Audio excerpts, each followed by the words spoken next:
in the middle. But always in the middle, but never, not always not on a middle path.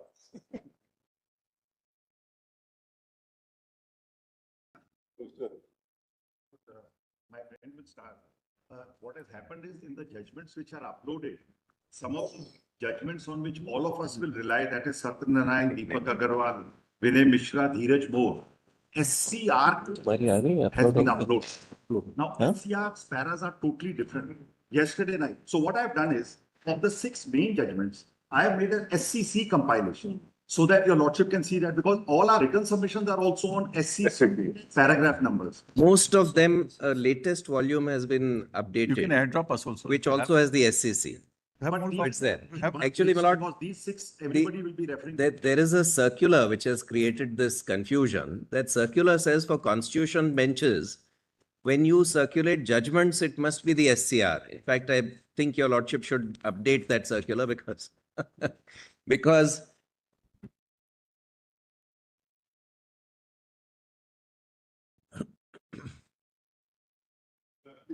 We have a SCC now. yes, so the only 2 judgments that I will be referring from the SCR, my lord, are Chandra Mohan and Romeshwar Dayal, which are pre-SCC, pre-1969. I'll read those from the SCR. Remaining judgments that I refer to will be from the SCC. So here in this, these 6. Well, it's in fact, Rameshwar Dayal, for example, now my learned friend is putting SCC online, which is very different from SCR also. No, so I'll refer it from the You SCR. already stated that you will be referring to it from SCR. Yes, Malad. So I'm just saying, Malad, because we've marked SCR as per the volume circulated by by the nodal officers. That is what he has already said. Yes. So at least when there is no dispute, Yes. when he has already said that he will be referring from SCR. Yes. Lord, I appear for the petitioners in 501.4. Just give me the list. Yes.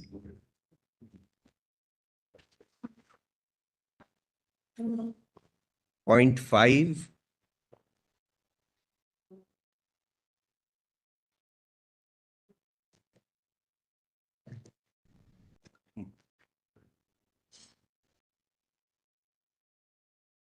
And 1.4. That is my lord Dukar Singh. 0.5, Durgesh and another. 1 minute. Then 0.6, 0.7 and 0.17. Please repeat.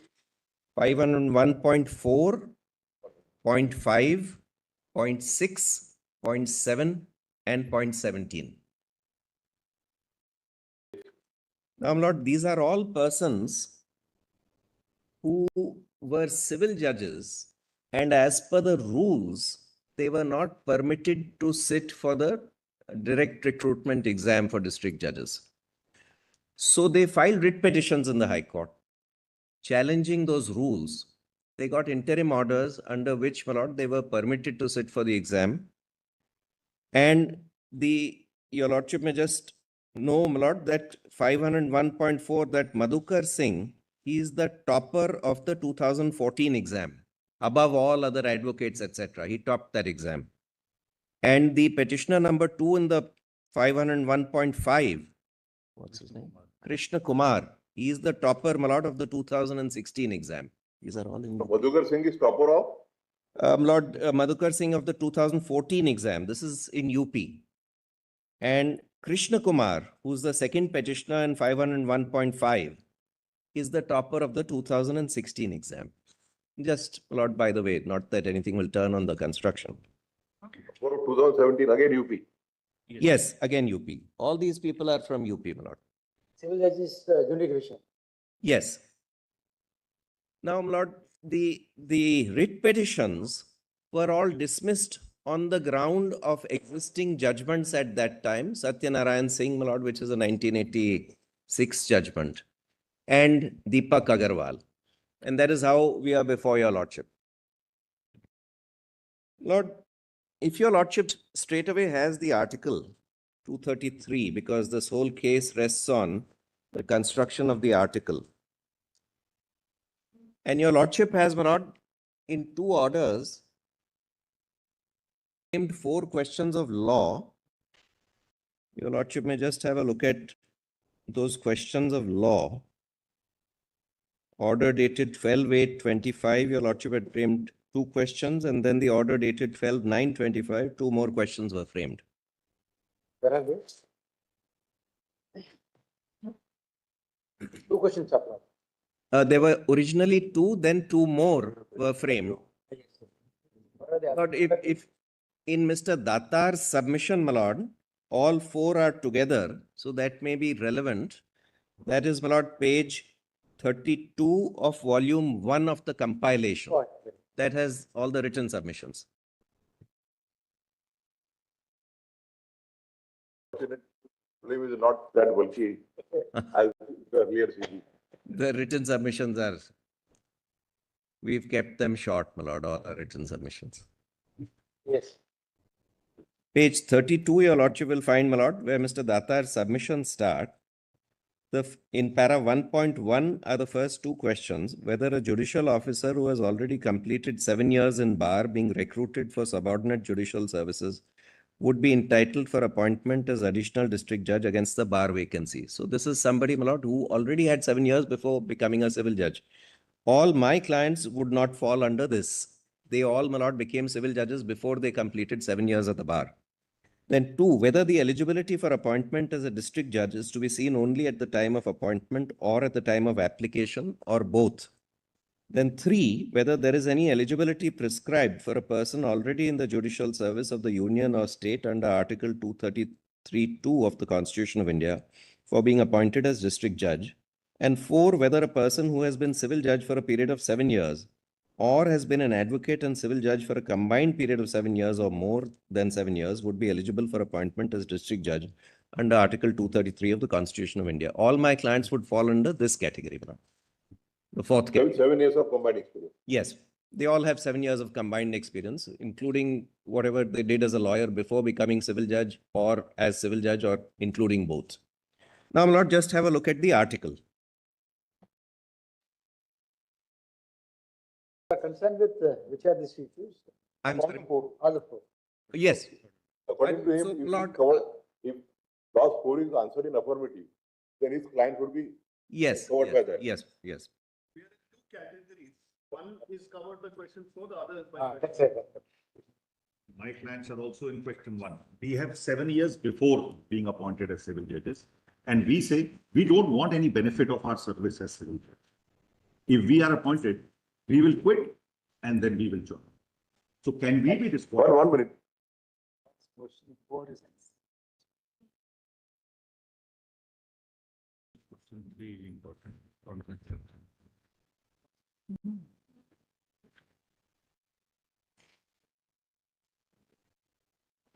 It says that you concentrate more on question number 4. Because in the event question number 4 is answered in the All affirmative, the others get through. everybody will get it. Right, right. And first 3, question 3, It's okay. eligibility.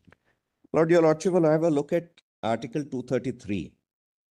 It comes under, my lord, Chapter 4 of Part 4. Sorry, Chapter 6 Chapter of 6. Part 6, which is the subordinate courts. Part 6 deals with the judiciary. This is subordinate courts. Appointment of district judges.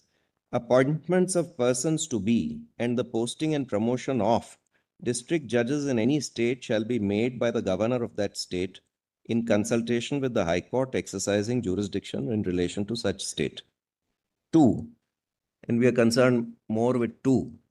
A person not already in the service of the union or of the state shall only be eligible to be appointed a district judge if he has been for not less than 7 years an advocate or a pleader and is recommended by the High Court for appointment.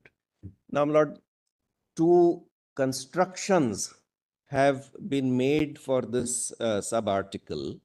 Dheeraj Moore, etc., has said that when it says a person not already in the service of the union or the state, it means that he should not be in the service of the state, which according to us, my lord, is completely wrong. The way I read it, According to you, yes, the requirement of 7 years yes, would be applicable only to an advocate who is not in service.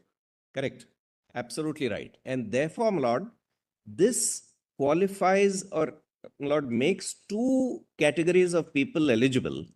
One is those already in the, And one who are already in the service of the correct, union and the correct. state. So those, otherwise, my lord, our submission is that these words not already in the service of the union or of the state will become redundant. Your lordship may just look at my written submissions, my lord. So according to you, then the provision in the constitution Yes, would have been that to be eligible to be appointed as a district judge, he has to be an advocate for 7 years. correct. That would have been the Right. provision in the If your lordship has, my lord, my written submission, which is page 1 of volume 1, and come to page 5.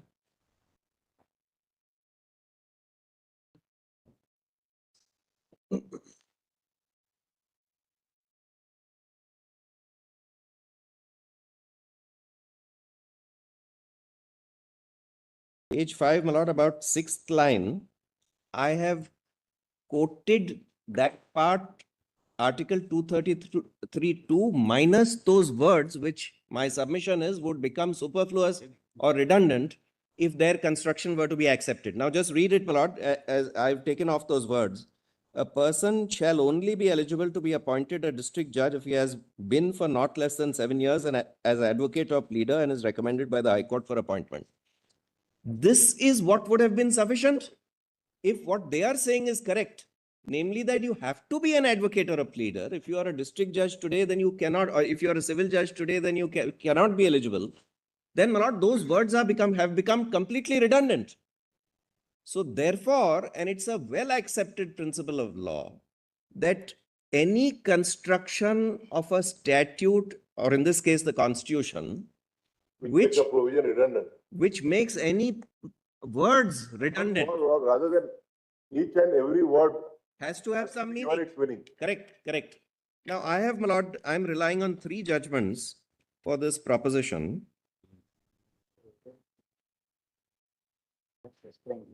First, my lord, this is in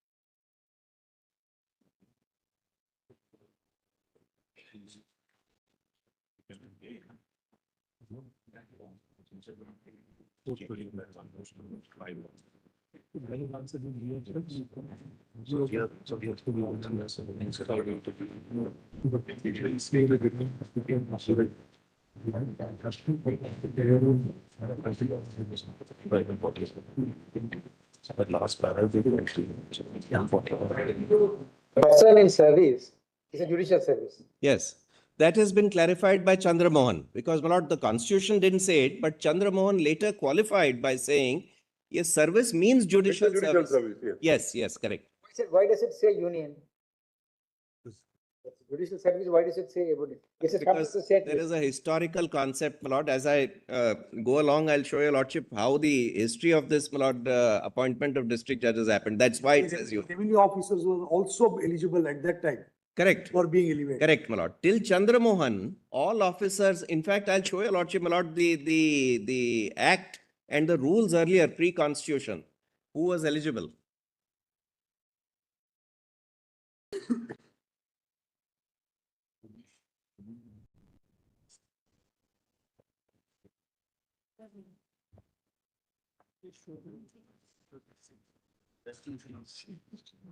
That's what is used price. The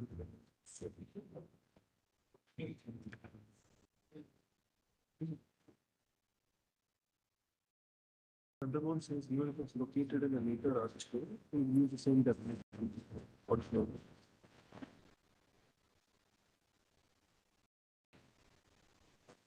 Yes, give me relevant paragraphs if I'm soluble.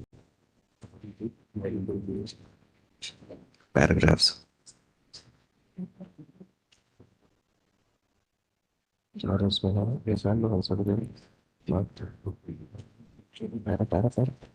588, page 588. Para? 281. Internal page 281. Two more. Once Lord, if your lordship turns to volume 5, sub-volume 2. This is that volume 5 is the case law volume, my lord. The new one. It's there, my lord, in the compilation which has been uploaded. Volume 5, sub-volume 2. And this judgment starts at, Which, Rameshwar? no, my lord. I'll first only on the point that no words of a provision can be made redundant. Settle law, but they just. That's correct, my lord. So just one very quickly, one paragraph from that judgment. This judgment starts at page 580, 518. 580, my lord, and the relevant part is at 588.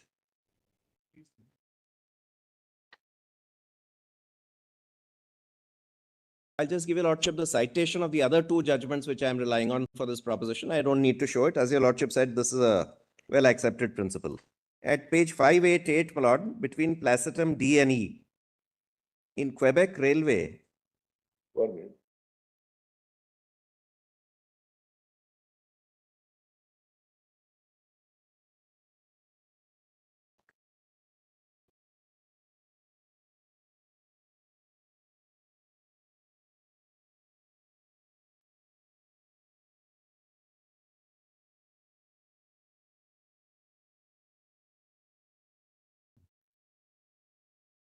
Holy Devi. yes, Hansoli Devi. And I'm reading, my lord, 1 minute. page 588, which is 281 of the Because report. that page, It begins, my lord, at page 580. 5. 80.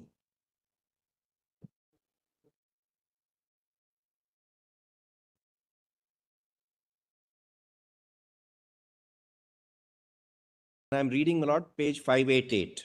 Just one very short 4 lines.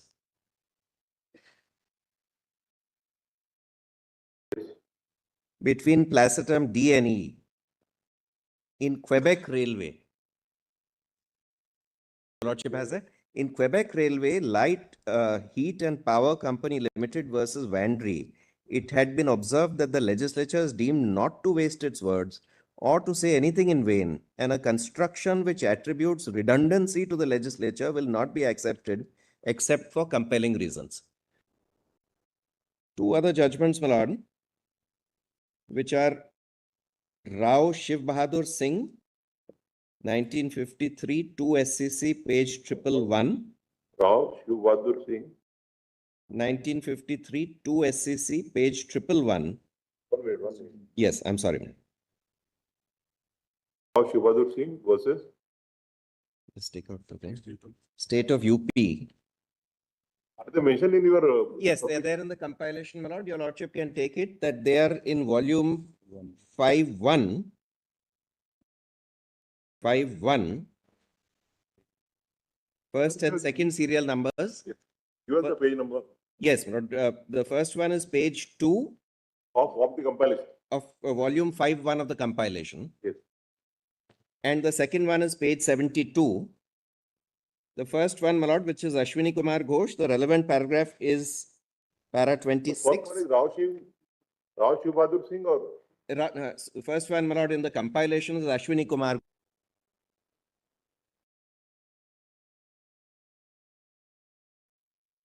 Paragraph of that is 26. And Rao Shiv Bahadur Singh, which is at page 72 of the compilation, paragraph of that is 10.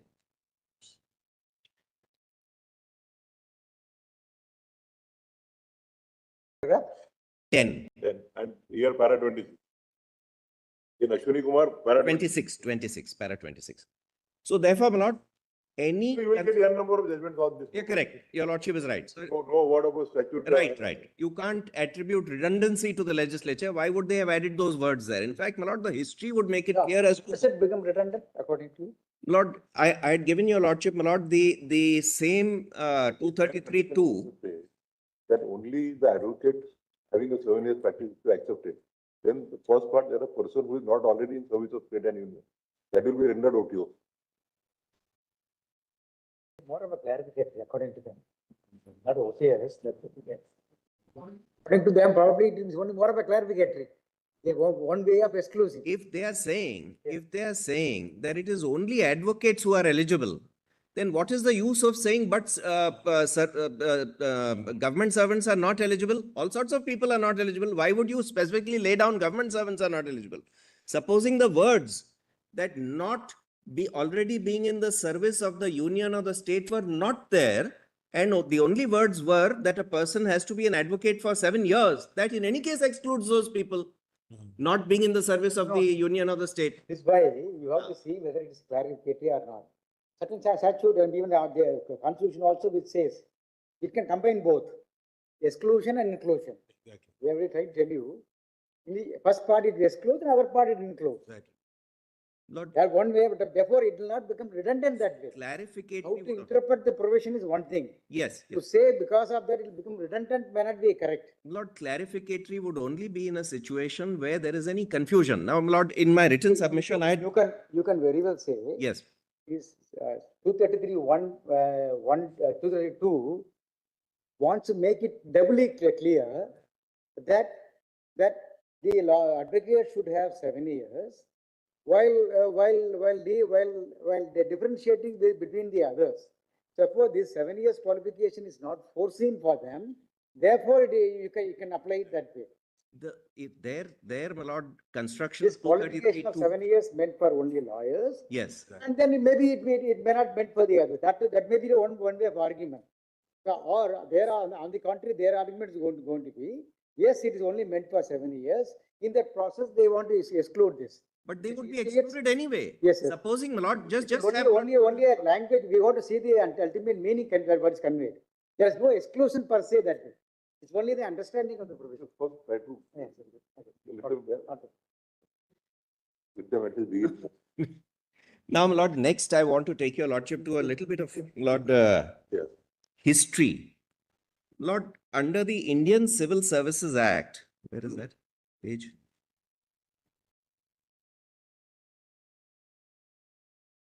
See volume, if your Lordship has volume 4 of the compilation,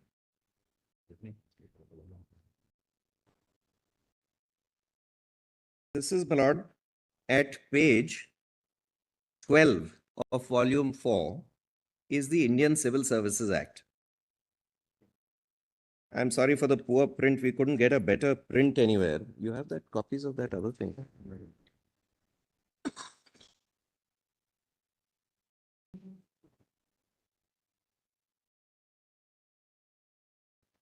If your Lordship has, my Lord, page 12 of that compilation, volume 4, Indian Civil Services Act 1861. Actually, we had a better print, but it didn't have the heading, the Indian Civil Services Act, so it was a little confusing. Yes. If your Lordship has, my Lord, on the same page, section 2. All vacancies happening in any. Yes, all vacancies happening in any of the offices, places, or employment specified in the schedule annexed to this act, and all such, what is this? Offices which may be created hereafter shall We filled up. be filled up and supplied except as hereunder provided from amongst the, what is it? Covenanted civil servants among of the the- crown in India. Wanted staff, civil services. From the amongst crown the in- covenanted civil servants of the crown in India. So, and if your Lordship has the next page, the schedule under judicial, the posts are civil and sessions judge, which is today the district judge and sessions judge, or chief judicial officers of districts in the provinces now known as regulation provinces, additional and assistant judges in the said provinces. So, my Lord, for these posts, only persons from the civil services could be appointed. That was the position in 1861. So there was no question of any, my Lord, lawyers, etc. It was only from civil services that district judges could be appointed at that stage. Then your Lordship may have, my Lord, the Government of India Act 1915, which is at page 47 of this compilation. It starts a little earlier, but I'm reading, my lord, section 98 and 99, which is at page 47 of the compilation.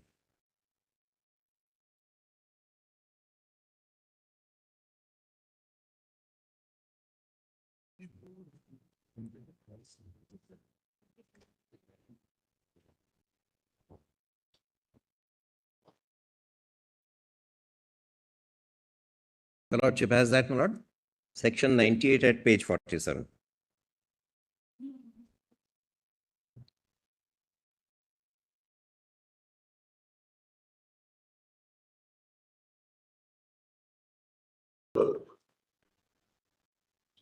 Subject to the provisions of this act. Section 98 I'm reading. Yes. Subject to the provisions of this act, all vacancies happening in any of the offices specified or referred to in the third schedule, and I'll just show the third schedule that includes this district judge, etc. And all such offices which may be created hereafter shall be filled from amongst the members of the Indian Civil Service. Then there is a kind of a proviso, that next section, section 99. The authorities in India by whom appointments are made to offices in the Indian Civil Service may appoint to any such office any person of proved merit and ability, domiciled in British India and born in British India, of parents habitually resident in India and not established there for temporary purposes only, although the person so appointed has not been admitted to that service in accordance with the foregoing provisions of this act. So there is a power to appoint people who are not in the Indian Civil Service, and that is to be done by rules, which is 99(2). Every such appointment shall be made subject to such rules as may be prescribed by the Governor General in Council and sanctioned by the Secretary of State in Council with the concurrence of a majority of votes at a meeting of the Council of India. And the third schedule, your lordship will find at page 61. That is that these offices normally from the civil services, but the authorities can appoint from others also as per rules. And these offices include, my lord, at page 61, part 2 of that bottom. Offices in the provinces which were known in the year 1861 as regulation provinces. 7, district and sessions judges. 8, additional district or sessions judge and assistant sessions judge. Now the rules are very important, and that is, my lord, at page 100 of this compilation.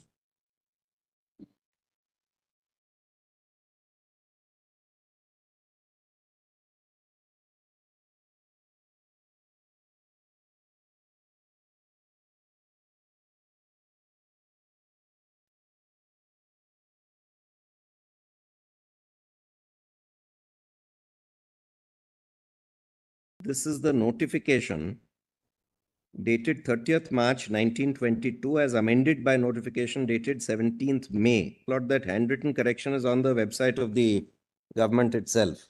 This is how it is there.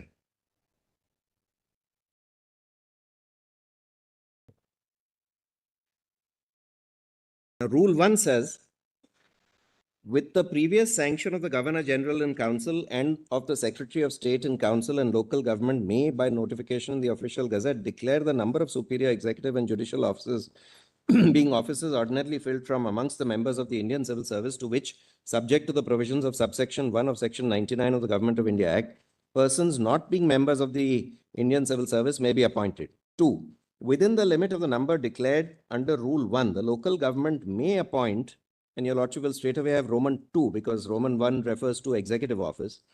2, to a superior judicial office, a member of the provincial civil service, subordinate to the local government, or a person who at the time of the appointment is A, a barrister of England or Ireland, or a member of the faculty of advocates in Scotland, or B, a vakil, pleader, advocate or attorney of a high court in India, or C, a pleader or advocate of a chief court or of a judicial commissioner's court, or D, a pleader of a district court, etc., etc. So therefore, my lord, two streams are very clear.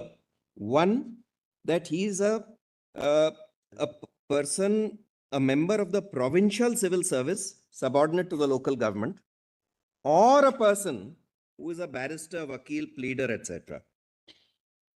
So this is the history of how Law 233 has come. Those two streams, namely a person who is a member of the provincial civil service, But whether the superior judicial service is defined, that your lordship saw, my lord, in the third schedule to the Act, the Government of India Act 1915. That was, my lord, at page. it says offices in the provinces which were known in the year 1816 as regulation provinces. So these are the regulations made under, these are the rules, my lord, made under section 99(2). If your lordship comes back to the Government of India Act 1915. 1992, so which permits even those persons who are not in Indian civil services and who are, Yes, correct. who are Correct. So domiciled therefore, to be appointed. so even at this stage, in 1915, 1922, 23, those who were in the civil service could be appointed district Yes. judges. But apart from that, those who were in the provincial service or those who were advocates, barristers, vakils, pleaders, etc. That came by way of, my lord, the rules made under this 1915 Act. So that, my lord, the notification of 1923, namely either member of a provincial civil service subordinate to the local government or a person who was a barrister, vakil, pleader, etc., came by this. And that is how, Lord, when the Government of India Act 1935 came, Article 254, which is the precursor to 233 in our constitution, my lord, came, which is more or less the same. Your lordship will have a look at it at page 136 of this compilation.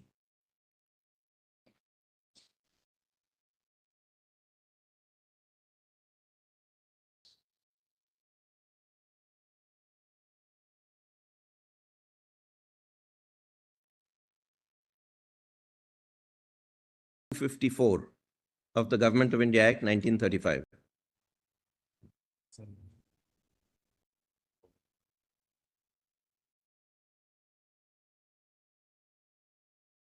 District judges, etc. Appointments of persons to be and the posting and promotion of district judges in any province shall be made by the governor of the province exercising his individual judgment, and the High Court shall be consulted before a recommendation as to the making of any such appointment is submitted to the governor. To a person not already in the service of His Majesty shall only be eligible to be appointed a district judge if he has been for not less than 5 years a barrister, member of the Faculty of Advocates in Scotland, or a pleader, and is recommended by the High Court for appointment. So more or less identical, except that 7 years is 5 years. So this is, my lord, how 233 came pursuant to.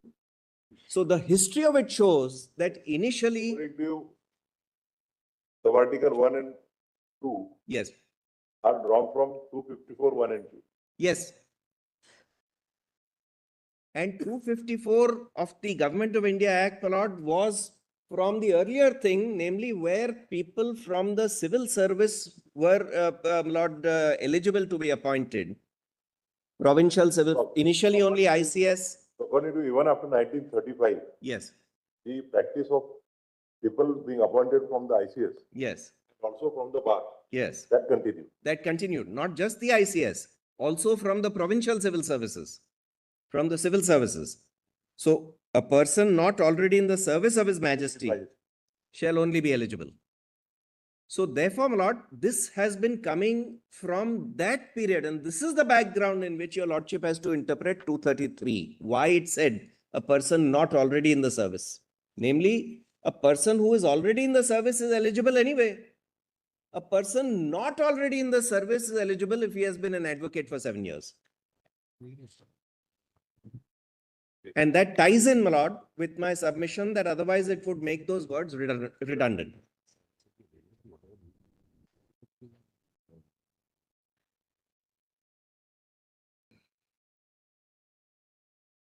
Then, my lord, before I take your lordship to Romeshwar Dayal and Chandra Mohan, which are the two most important judgments. 260 of the Constituent debate.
Before I take your lordship to those two very important constitutional bench judgments, I want to show my lord what happened in the Constituent Assembly debates. Yes, that, Although Maybe- not very much happened, but there is something relevant. So if your lordship has, my lord, page 259 of this volume 1, that volume 5, volume 4, the same volume that your lordship was reading just now. Page 259. Towards the bottom of the page.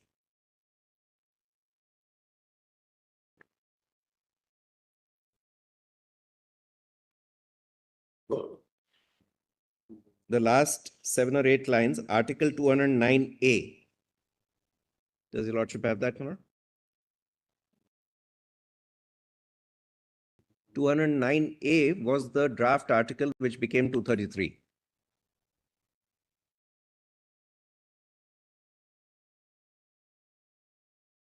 one and 9A. Yes.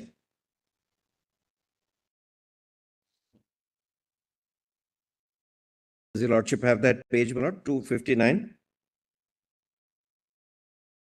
Yes, Yeah, I'm sorry. The Honorable Dr. B.R. Ambedkar. Sir, I move that after Article 209 between chapters 7 and 9 of Part 6, the following be inserted. And then 209A is quoted, which is identical to 233.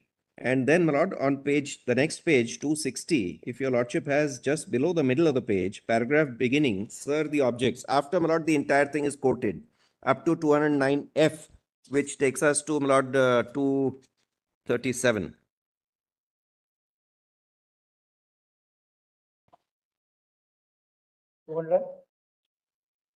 Just below 209, at page, my lord, 260, the last paragraph, sir, the object. Yes. I'm reading that part. Sir, the object of these provisions is twofold. First of all, where is it? my lord, the last paragraph on page 260. Sorry. Sir, the object of these provisions is twofold.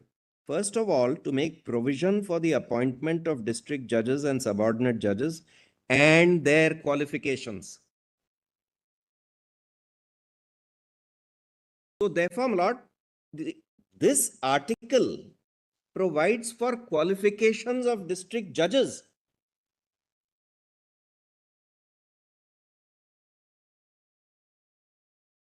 Whether now appointment of district judges would include whether it is by way of direct recruitment or promotion.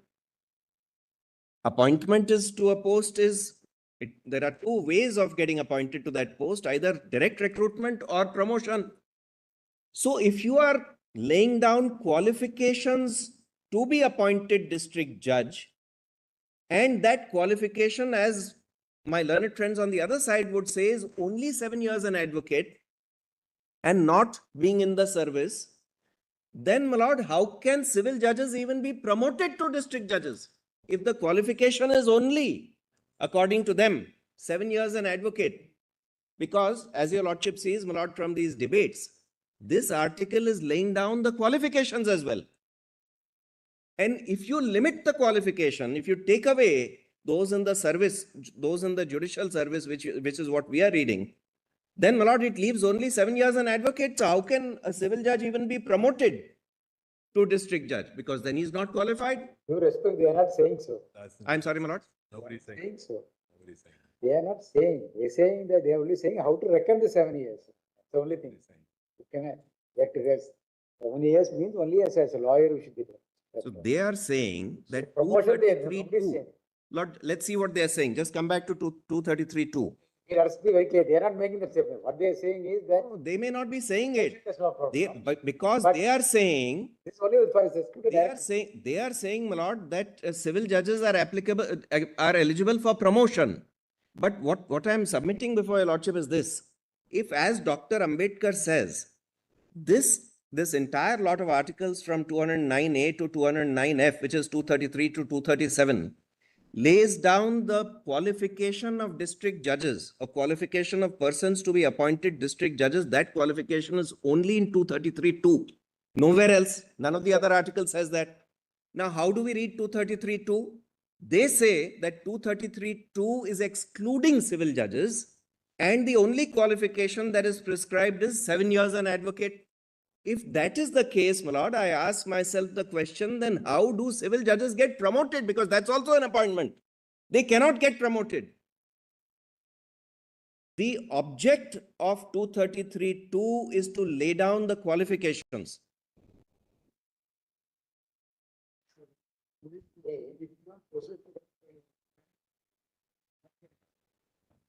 No, Well, let us put their case. Their case is simple. 233 alone you command that. 233(2) is meant for them. It's as simple as that. For that purpose, it makes clear, it excludes the somebody who's in employment of state and civil union. That's the thing. I'll meet that also. I'll meet that also. The argument would only be, it is not their argument, therefore we do not blabber much on that. That would not be the argument. What they are saying is, for the direct recruitment, the 7 years is only for the lawyers alone. That 7 years qualification, they have been excluded from 233(2), not 233(1). Therefore, my lord. 233(1) speaks about promotion. Correct. It can be Now, done. so therefore, my lord, according to them, where does the eligibility of civil judges come from under these articles? Because obviously they have to be eligible for being promoted. They have to be eligible for being promoted. Where is that eligibility coming from? According to me, that eligibility is, even if they were to be promoted, for a moment, let us argue against me, my lord, that their only avenue is promotion. Where is that eligibility laid down in Article 233, 234, 235, 236, 237? According to me, there is no other place except 233(2). 233 deals only with the district judges. Correct? Then 234 deals with the recruitment of persons other than the judges. Yes, It provides for making of the rule. right. Therefore, are they saying that the eligibility of civil judges to become district judges is coming only by way of the rules? In my humble submission, that's why I referred to, my lord, the Constituent Assembly debates, namely that these articles are providing for the qualifications for being appointed as district judge. And that, in my humble submission, would include the qualifications for being promoted as district judge also, because promotion is also appointment. Appointment is, The word also use promotion. Words used in sub-article 1 yes, also use the appointment, posting and promotion. yes. So therefore, my lord, your lordship is right. But generally, the appointment includes, in fact, my lord, under the UP Judicial Service rules, your lordship may straight away have that, my lord, the Higher Judicial Service rules. Please have a look at page 419. Same compilation, same volume. 490. 419. This is the UP Higher Judicial Service Rules, 1975.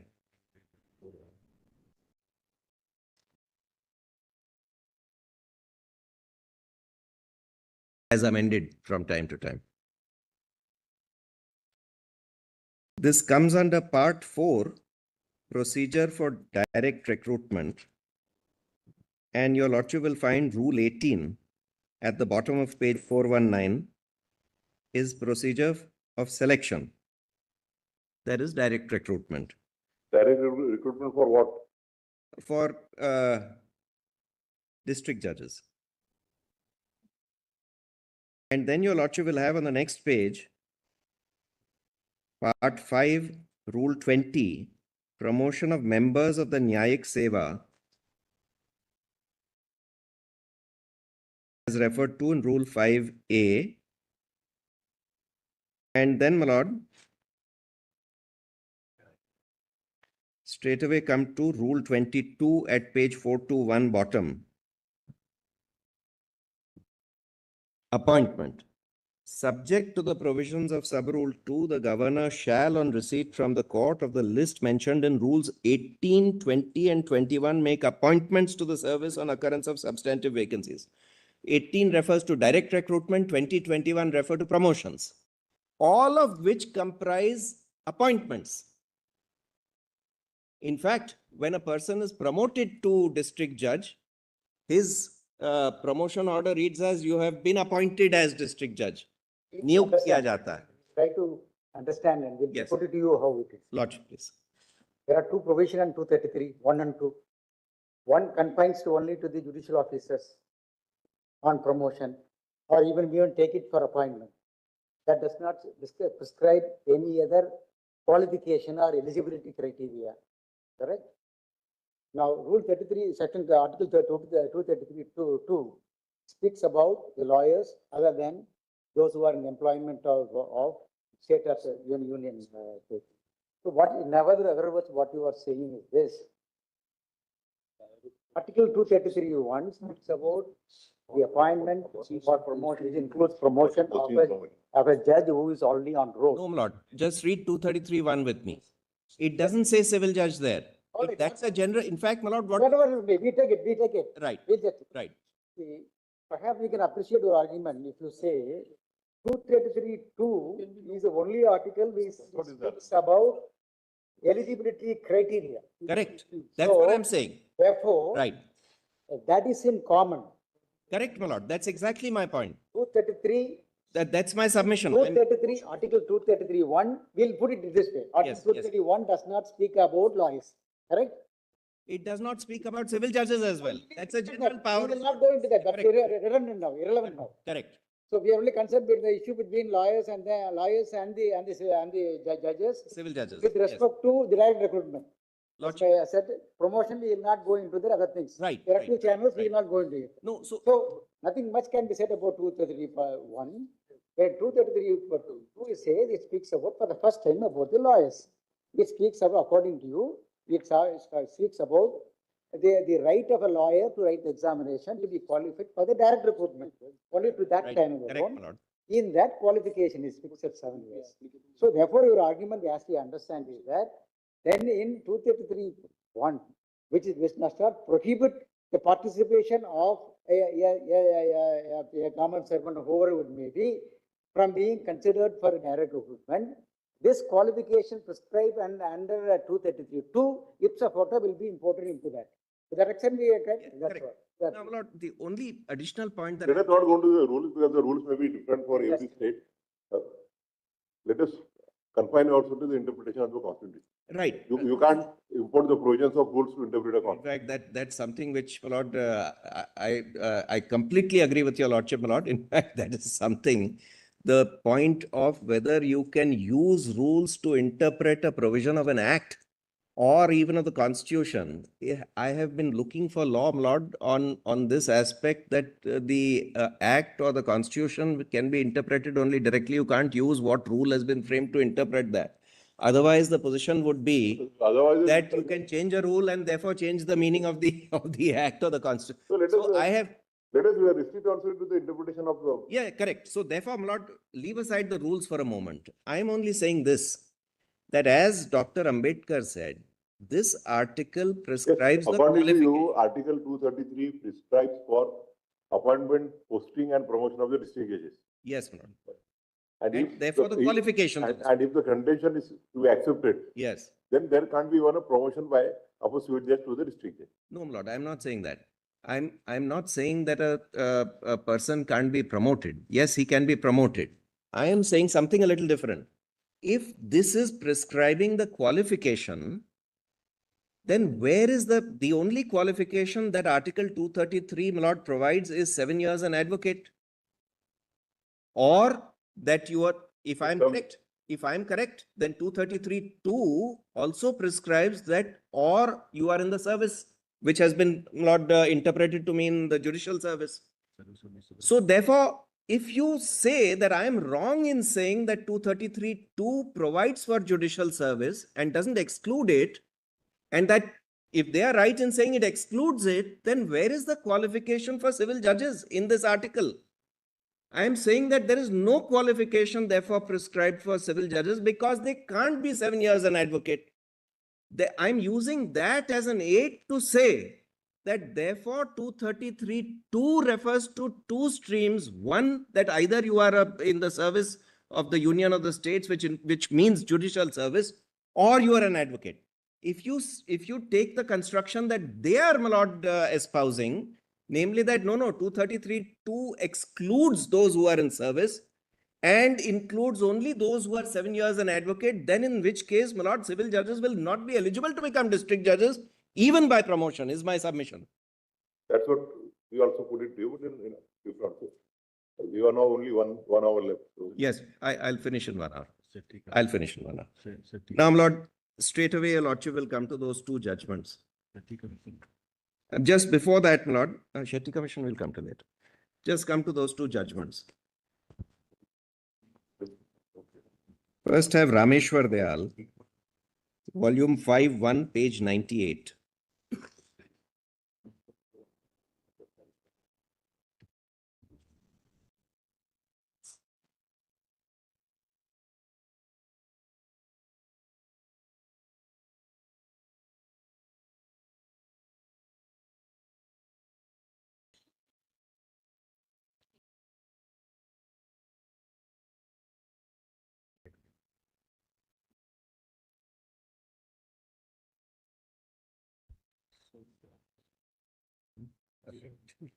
If your lordship, my lord, turns to page 100, that's where the judgment starts.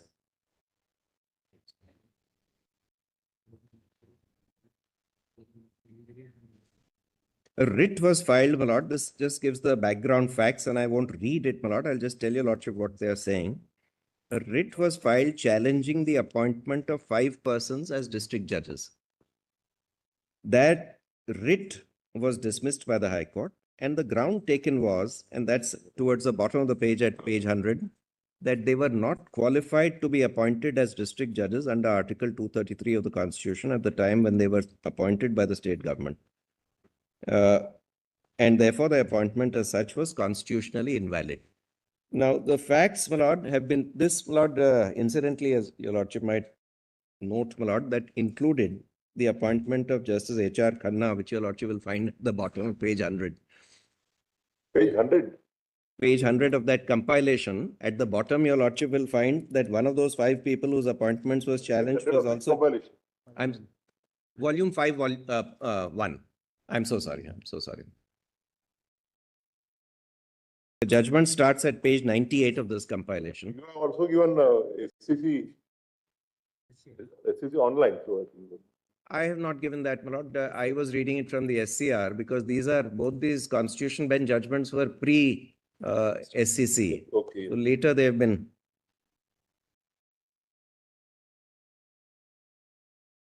SCC started in 69. So anything before that, my lord, was not originally in the SCC. Now SCC has kind of taken those judgments and put it in. Yes, volume page 100. Page 100, my lord, the judgment starts, and the background facts were that 5 people were appointed as district judges. Their appointments were challenged on the ground that they were not eligible under 233. Now, I was just, Lord, pointing out just as a matter of interest that one of the 5 was Justice H.R. Khanna, who was District and Sessions Judge, Delhi, who later, Lord, came here, whose portrait hangs in Court 2. Then your lordship will have, my lord, page 100 and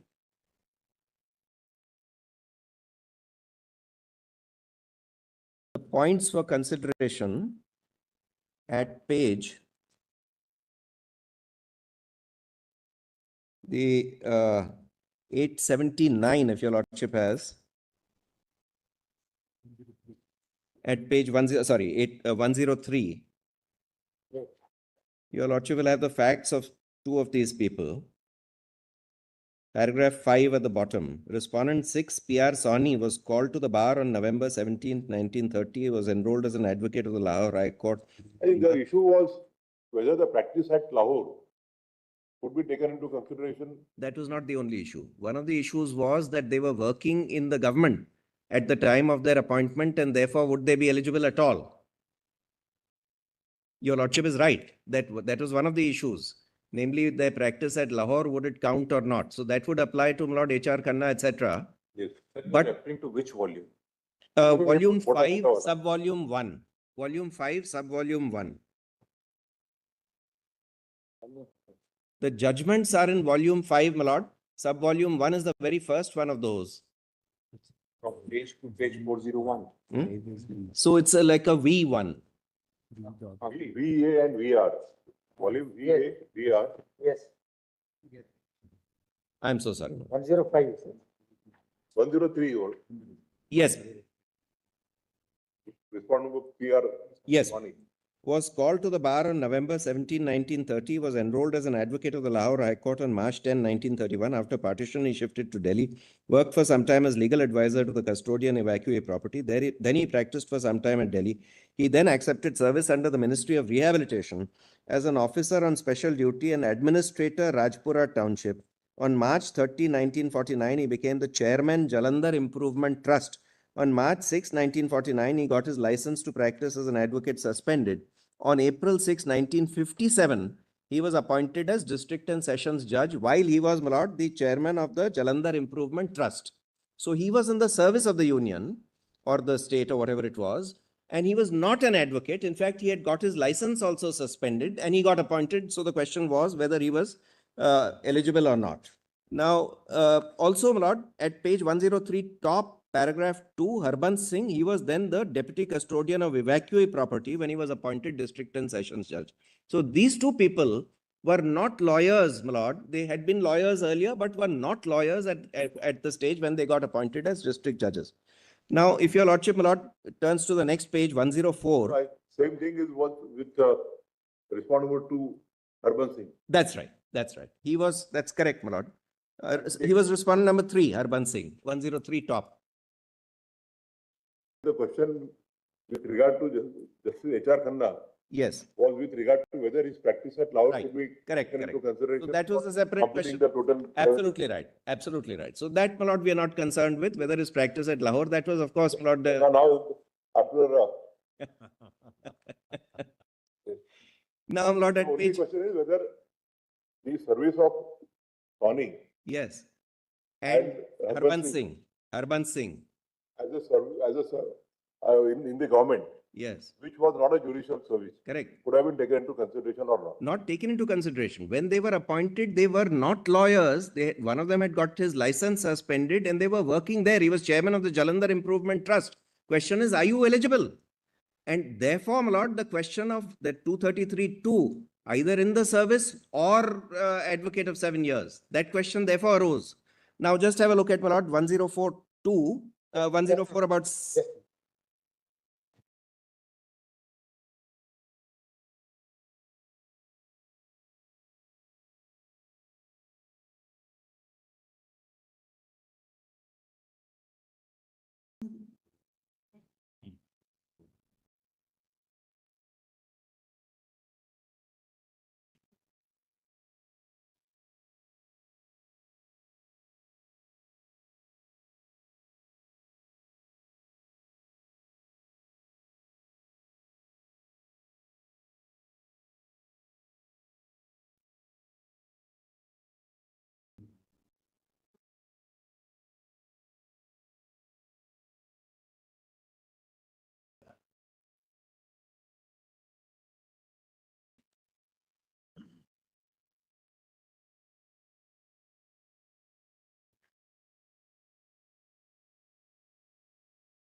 Your lordship has page 104, Yes. about 6th line from the top. Two of them, Harbans Singh and P.R. Sawhney, did not have their names factually on the roll when they were appointed as district judges. Your lordship has that sentence, Vinod? Which line? about eighth line or seventh line from the top, two of them, Harbans Singh and PR Sahni. PR Sahni. Yes, did not have their names factually on the roll when they were appointed as district judges because they were not working in the government. Government, yes. One of them was the chairman of the Improvement Trust. The other person was custodian of evacuee property. Now, my lord, Article 233 is quoted on that page, and immediately after 233(2) has been quoted, now the argument of learned counsel for the appellant has ranged over a wide field, but the point for decision is a narrow one and depends on whether respondents 2 to 6 fulfilled the requirements of clause 2 of Article 233 of the Constitution when they were appointed as district judges by respondent 1. Then your lordship may have, my lord, page 110.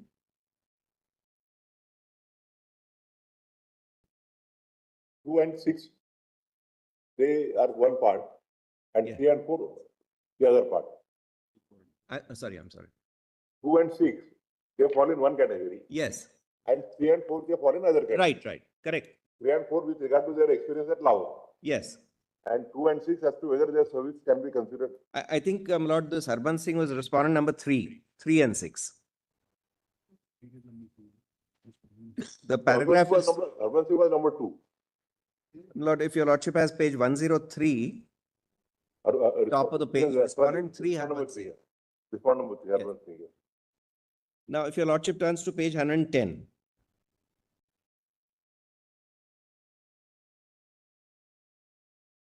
Yes. articles about, my lord, 10 lines from the bottom.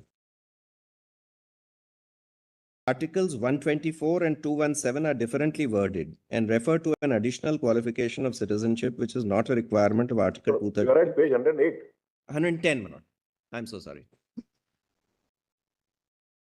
Because before that, my lord, the discussion is about that Lahore part. That was, we are not concerned with that.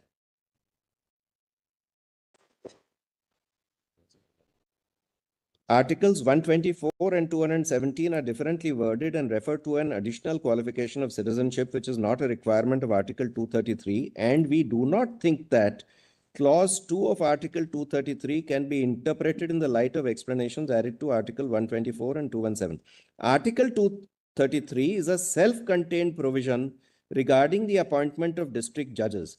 As to a person who is already in the service of the union or the state, no special qualifications are laid down, and under clause 1, the governor can appoint such a person as a district judge in consultation with the relevant high court. As to a person not already in the service, a qualification is laid down in clause 2, and all that is required is that he should be an advocate or pleader of 7 years standing. The clause does not say how that standing must be reckoned, and if an advocate of Punjab High Court, etc., then skip that part, my lord, and then come to the bottom of page 111. We now turn to the other two respondents, Harbans Singh and PR Sahni, whose names were not factually on the roll of advocates at the time they were appointed as district judges. What is their position?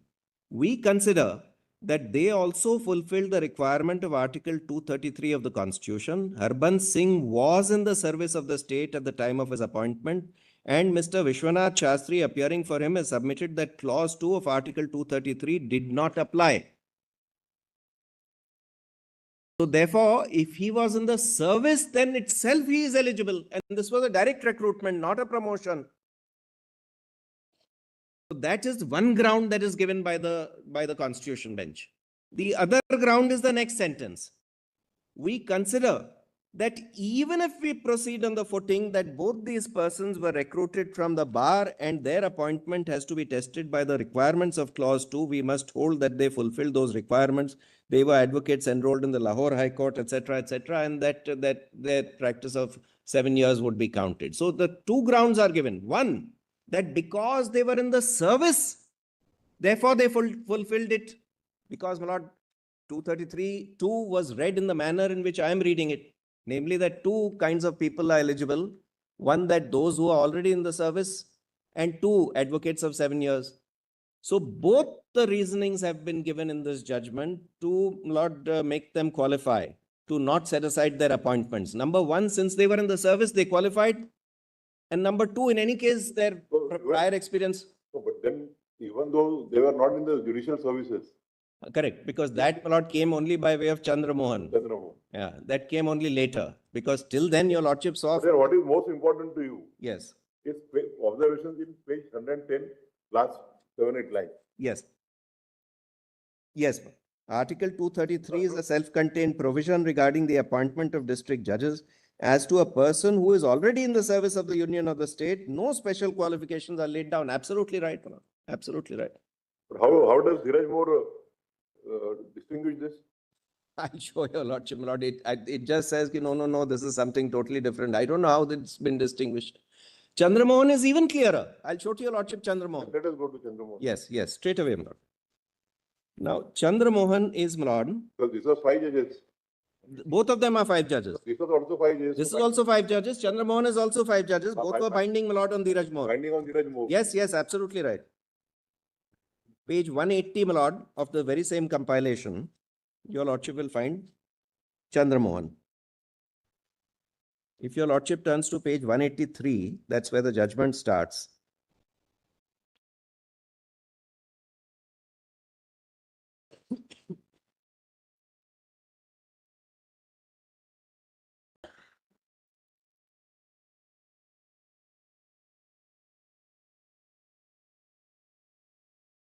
I'll just read that first paragraph, my lord, because there is a phrase called judicial officers who are actually from the executive department. That has created a bit of a confusion. In Dhiraj More, they say that this part goes against you because they hold that these judicial officers were not qualified. Judicial officers here, they state in this paragraph, was a euphemism used for those in the executive service. I'm reading, my lord, between placetum C and D on page 183. The facts may be briefly stated.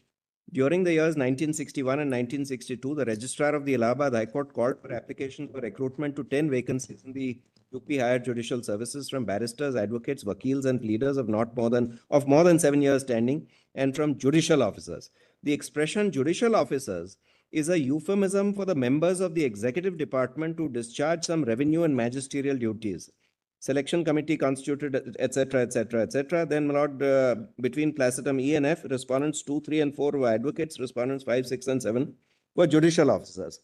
Then, my lord, at placetum G, thereafter the appellant who belongs to the UP Civil Services Judicial Branch, who was at the time acting as district judge, and others who were similarly situated as the appellant, filed petitions on the High Court at Allahabad under 226 for an appropriate writ directing the government not to make the appointments to the UP Higher Judicial Service pursuant to the said selection. So he didn't say that appoint me or that I was eligible or that I should have been permitted to sit in the exam. He only challenged the appointments of those persons. Then your lordship may have, my lord, 2 pages later at page 185. Placetum C, the argument of learned counsel for the appellant may be placed conveniently under the following 5 heads. 1. While under Article 233(1) of the Constitution, the governor has to make appointment of persons to be and the posting and promotions of district judges in consultation with the High Court concerned under the rules made by the governor under Article 309 of the Constitution. He has to consult before making such appointments a selection committee constituted thereunder, and therefore the appointments made in consultation with 2 authorities instead of 1 as provided by the Constitution were illegal. 2, on a fair reading of the provision of the rules, it is manifest that the High Court is a transmitting authority, etc. Just leave that, my lord, for the sake of time. Just come to 3. The governor has no Yes, power. the governor has no power to appoint district judges from judicial officers as they are not members of the judicial service. The exclusion of the members of the judicial service in the matter of direct recruitment offends Articles 14 and 16 of the Constitution. Alternatively, the exclusion of members of the judicial service in the matter of direct recruitment to the post of district judges while permitting judicial officers to be so recruited offends the said article. Then, my lord, your lordship will have page 189.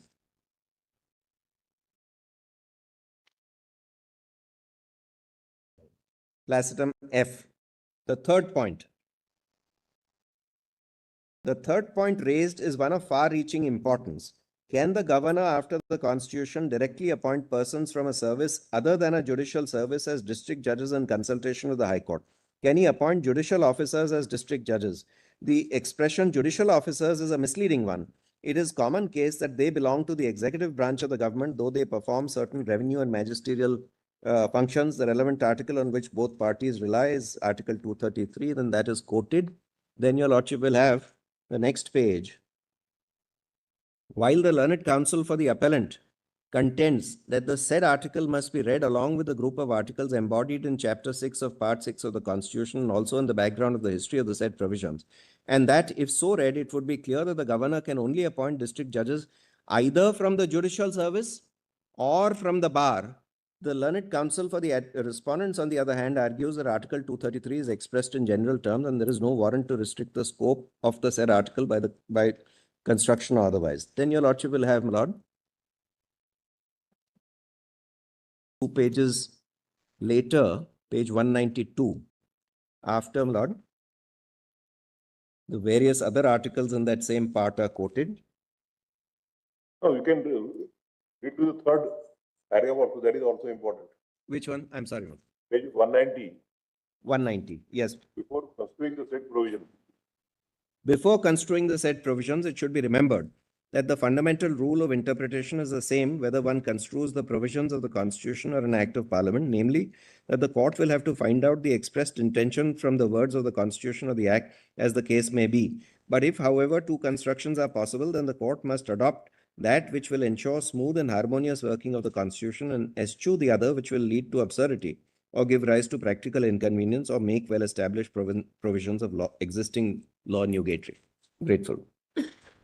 Then, my lord, may I take your lordship to 192? After that whole chapter in the Constitution is quoted. Third line, top of the page.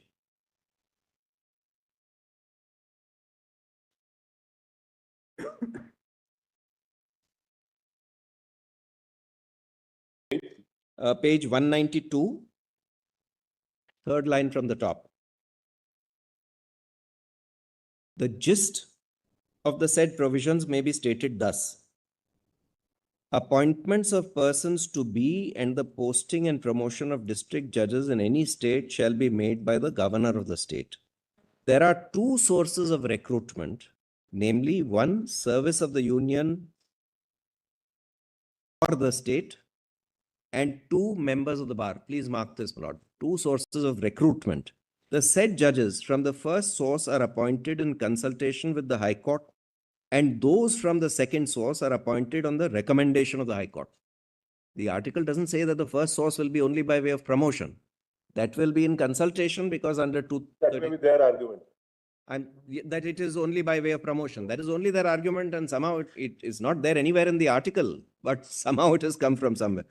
But in the case of appointments of persons to the judicial service other than as district judges, they will be made by the governor of the state in accordance with the rules framed by him in consultation with the High Court and the Public Service Commission. But the High Court has control over all district courts and courts subordinate thereto, subject to certain prescribed limitations. So far, there is no dispute. But the real conflict rests on the question whether the governor can appoint as district judges persons from services other than the judicial service. That is to say, can he appoint a person who is in the police, excise, revenue, or such other service as a district judge? The acceptance of this position would take us back to the pre-independence days, and that too in the conditions prevailing in the princely states. In the princely states, one used to come across appointments to the judicial service from police and other departments. This would also cut across the well-knit scheme of the Constitution and the principle underlying it, namely the judiciary shall be an independent service. Doubtless, if Article 233(1) stood alone, it may be argued that the governor may appoint any person as a district judge, whether legally qualified or not, if he belongs to any service under the state. But Article 233(1) is nothing more than a declaration of the general power of the governor in the matter of appointment of district judges. It does not lay down the qualifications of the candidates to be appointed or denote the sources from which the recruitment has to be made. But the sources of recruitment are indicated in clause 2 thereof. Under clause 2 of Article 233, two sources are given, namely one, persons in the service of the union of the state, and two, advocate or pleader. Now, this is not just pausing here for a moment. They are interpreting 233(2), that under 233(2), two sources are given. One is persons in the service and the other is advocate or pleader. And yet, my lord, Dheeraj Moore says, ki, no, 233(2) excludes those in service. Completely contrary to this. It does not lay down the qualification. But sources of recruitment are indicated, namely 1 persons in the service and 2 advocate of plea. Can it be said that in the context of Chapter 6 of Part 6 of the Constitution, the service of the Union of the state means any service of the Union or of the state, or does it mean the judicial service of the Union or the state? The setting, that is the chapter dealing with subordinate courts in which the expression the service appears, indicates that the service mentioned therein is the service pertaining to courts. That apart, Article 236B defines the expression judicial service to mean a service consisting exclusively of persons intended to fill the post of district judge and other civil judicial posts inferior to the post of district judge. If this definition, instead of appearing in Article 236, is placed as a clause before Article 233(2), there cannot be any dispute that the service in Article 233(2) can only mean the judicial service. Namely, judicial service is included in Article 233(2). The circumstances that the definition of judicial service finds a place in the subsequent article does not necessarily lead to a contrary conclusion. The fact that in Article 233(2) the expression the service is used, whereas in Article 234 and 235 the expression judicial service is found, is not decisive of the question whether the expression the service in Article 233(2) must be something other than the judicial service. For the entire chapter is dealing with judicial service. The definition is exhaustive, etc. Then your lordship will have just above placetum D, having defined judicial service in exclusive terms, having provided for appointments to that service, and having entrusted the control of the said service to the care of the High Court, the makers of the Constitution have not conferred a blanket power on the governor to appoint any person from any service as a district judge. Reliance is placed upon the decision of this court in Romeshwar in support of the contention that the service in Article 233(2) means any service under the state. The question in that case was whether a person whose name was in the roll of advocates of East Punjab High Court could be appointed as a district judge. In the course of the judgment, Justice S.K. Das, speaking for the court, observed, Article 233 is a self-contained provision regarding the appointment of district judges. As to a person who is already in the service of the Union of the state, no special qualifications are laid down. And under Clause 1, the governor can appoint such a person as a district judge in consultation with the relevant High Court. As to a person not already in service, a qualification is laid down in Clause 2, and all that is required is that he should be an advocate or pleader of 7 years standing. This passage is nothing more than a summary of the relevant provisions. The question whether the service in Article 233(2), as a matter of fact, they depart from the view taken in Rameshwar there. Though to the extent, yeah, your lordship is right, because that's says that any service. right. Because, my lord, they had cleared people who were not in the judicial service, namely those two. That was the situation then. Correct. Similar now. That is correct. Your lordship is absolutely right. As a matter of fact, they depart slightly to limit it to. This is under the constitutional scheme. They raise their foundation on the doctrine of Yes. separation of powers Yes. and independence of judiciary. Correct. Yes. Correct. But one thing is clear from both the judgments, that 233(2) includes both these streams. Both the judgments say it. And as your lordship rightly asked, my lord, how did Dheeraj Moore come to the conclusion that no, it's an exclusion rather than an inclusion? Then, my lord, Stream is something which is created by us, not under the Constitution. The Constitution merely says promotion and then direct recruitment, that's all. Qualification is time, and obviously lawyers cannot be considered for promotion because they are not working as judicial officers. There is no exclusion of judicial officer under 233(2). yes. I mean, if it is recruitment is there, expressly. Then, my lord, that fourth question, can people in the judicial service be excluded? Your lordship had seen questions 3 and 4 were relevant. So 3 they answer by saying that no, this has to be only the judicial service, not the executive service, not any other service. And 4 they leave open. They don't answer that at all. Can they be excluded? That your lordship will find, my lord, at page 195. The small 2-line paragraph between placetum C and D. In this view, it's not necessary to express our view on the last 2 questions. But naturally, the corollary of what they've held would be that you cannot exclude the judicial service. If there are 2 streams, one is the service, which means judicial service, and the other is advocates, In fact, I'll come to that in a moment, my lord. And that is the next issue that I need to address before your lordship. So therefore, my lord, on the first point,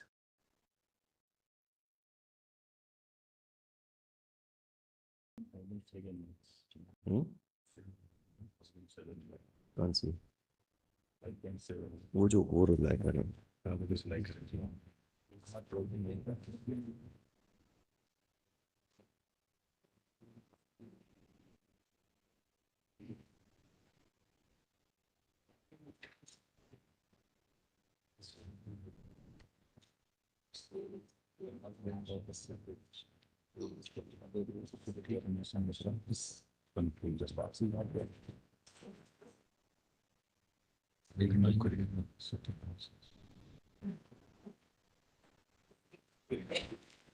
now, Lord, so therefore, in my humble submission, I have finished with the point of whether 233(2) includes that second stream. According to the 233, who includes both the streams. Yes, And the finding of Jurors More, is that completely wrong. 233(2) is exclusively Yes. for the members of the bar, Now, Lord, is not correct. correct.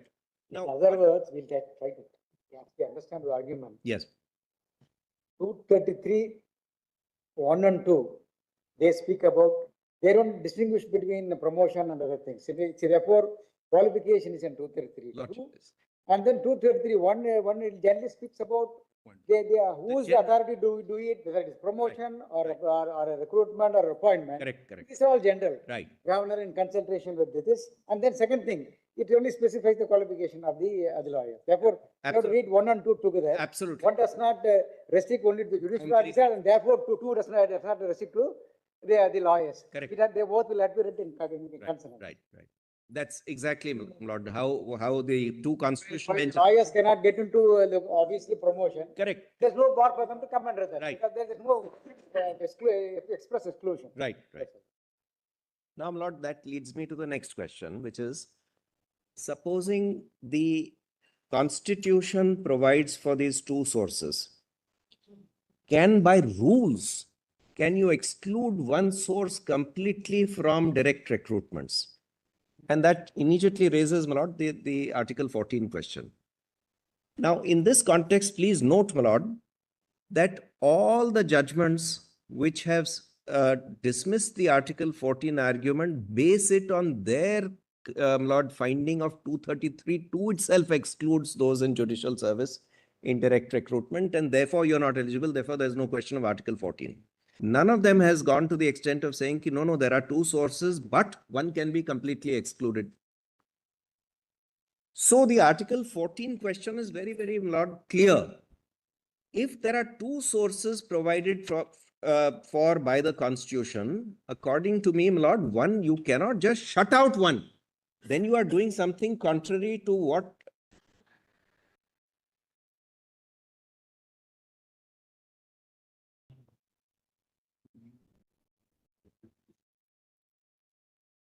Volume 5(2), Volume 5(2), PDF 72.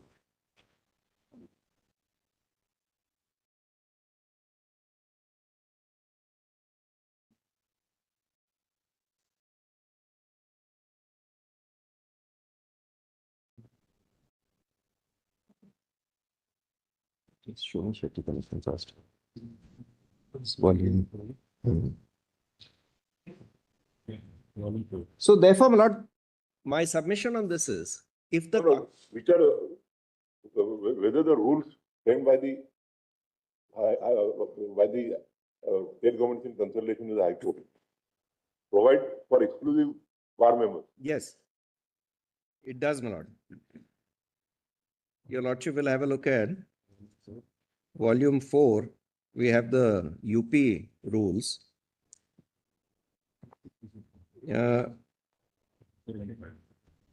Just have a look at page 415, Rule 5.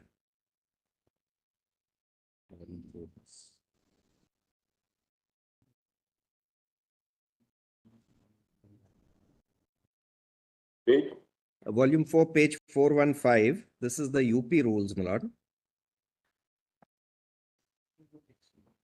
if we hire a judicial service. Yes. UP Higher Judicial Service Rules 1975. And if your lordship turns to page 415, Rule 5, under Part 3, recruitment. Yes. Sources of recruitment. The recruitment to the service shall be A, by promotion from amongst the civil judges, senior division, on the basis of principle of merit cum seniority and passing a suitability test. B, by promotion strictly on the basis of merit through limited competitive examination of civil judges, senior division, having not less than 5 years qualifying service, which your lordship has directed to reduce it to 3 years. Shetty Commission. And C, by direct recruitment from amongst the advocates who have been not less than 7 years practicing as an advocate on as on the last date fixed for the submission of application forms. So direct recruitment only from advocates. For civil judges, only promotion and this limited departmental comparative exam. You are excluded from direct recruitment. Amounts to reservation. I'm sorry, my lord. Amounts to reservation. Yes, amounts to reservation in favor of the advocates. So now the question is, can such a rule be, my lord, supposing your lordship holds that 233(2) does not exclude civil judges, persons already in the judicial service. In fact, it includes them. Can the rules exclude them completely? That direct recruitment will be only, my lord, of advocates. In my humble submission, no. That would be doing my lord, violence to the language of the Constitution and the intention of the Constitution makers.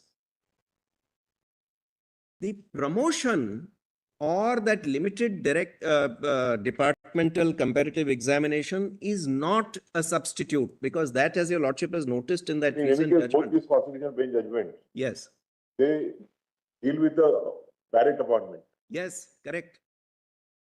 They were not promotions.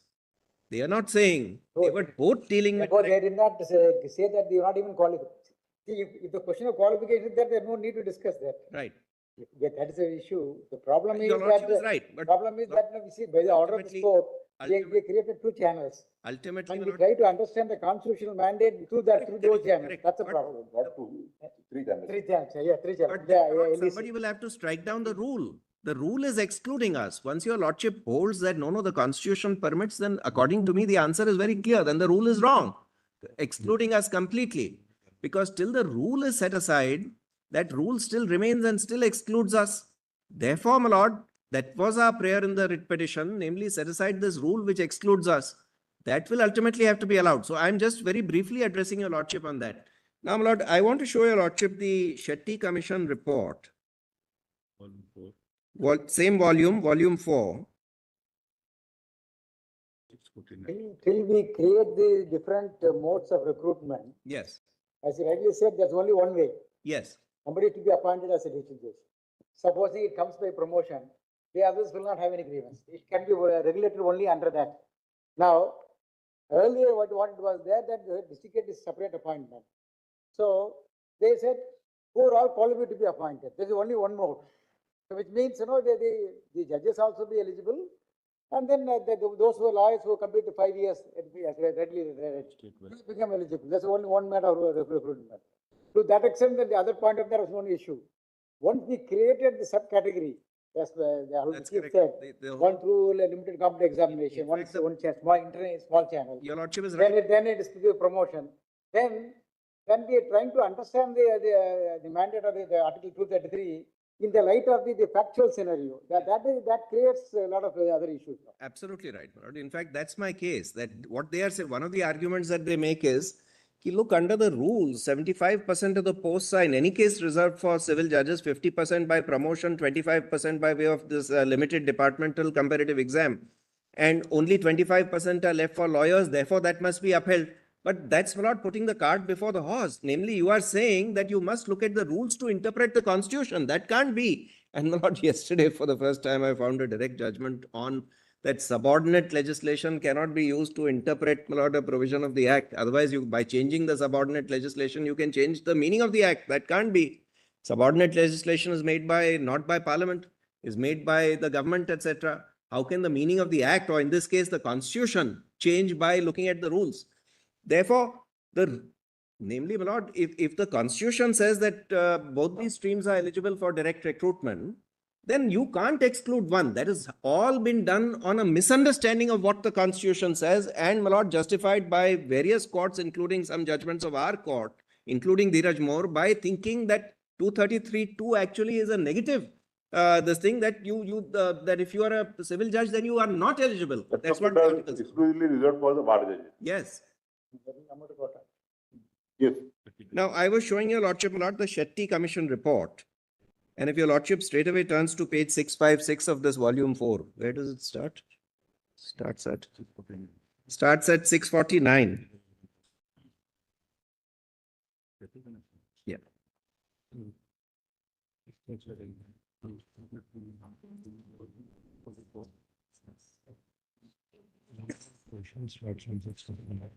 The relevant portion starts at 656. And I'll just read some parts of it.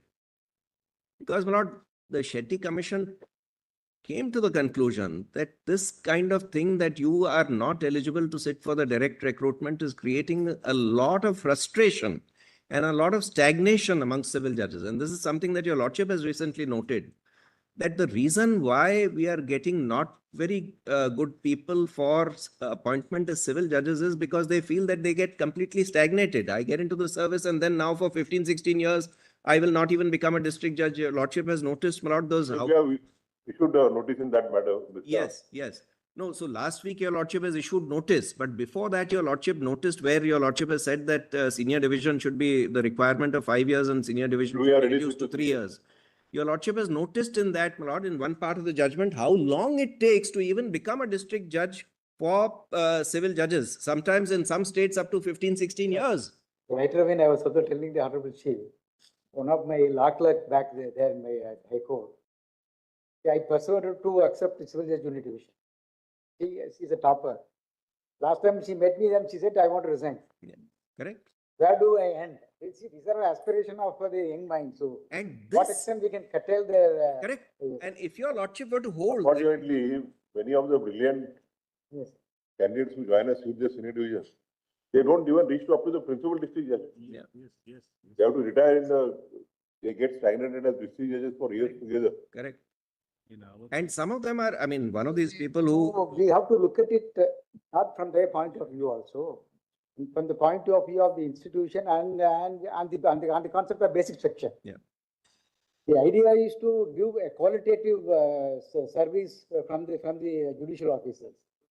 If does not facilitate it, then you have to take, it will be a contrary to the constitutional mandate. Absolutely right.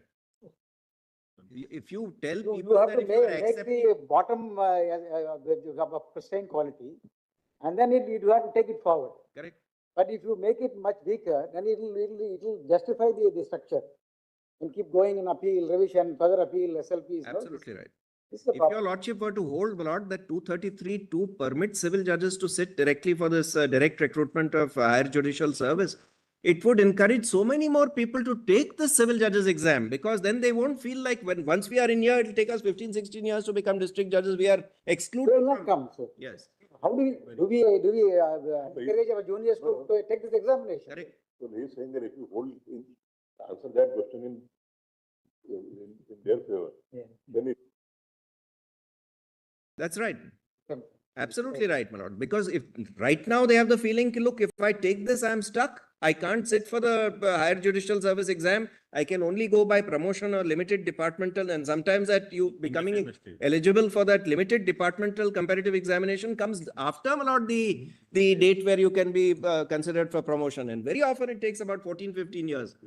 Whereas if this was permissible, then within 3 years they become civil judge, another 4 years where they'll have a combined experience of 7 years, at least they can sit for the exam. So that you are agreeable. So even in the event. But I am agreeable. I am agreeable, although, my lord, the constitution doesn't say so, but I feel that your lordship can lay down, because after all, there has to be a certain amount of experience that a person must possess for being. If you must have 7 years as a lawyer, you must also have 7 years as a civil judge, or combined experience of lawyer plus civil judge.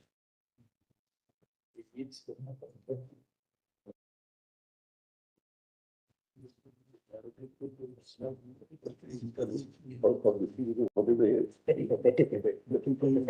about age? So then, if for direct district judges, age is prescribed as 35, then if you are permitted to join it prior to that, it will not be discriminatory towards the members of the bar. It's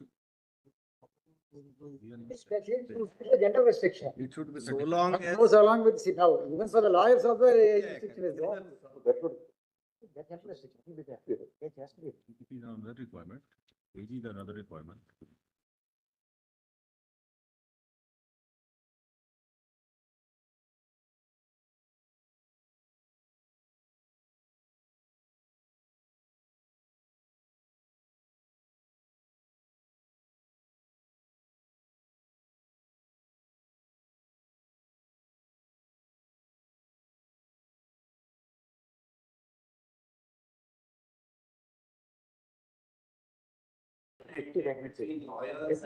Civil judges, I don't think there's an Article 14 issue. And my lord, that is something that your lordship may,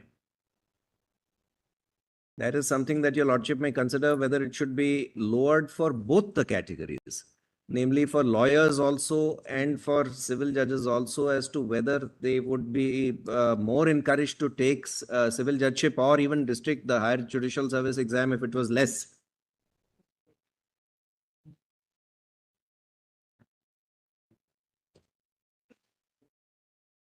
They put a state barrier with that.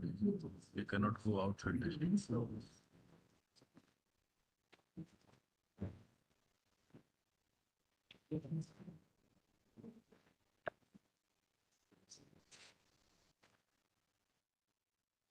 Only 5 minutes.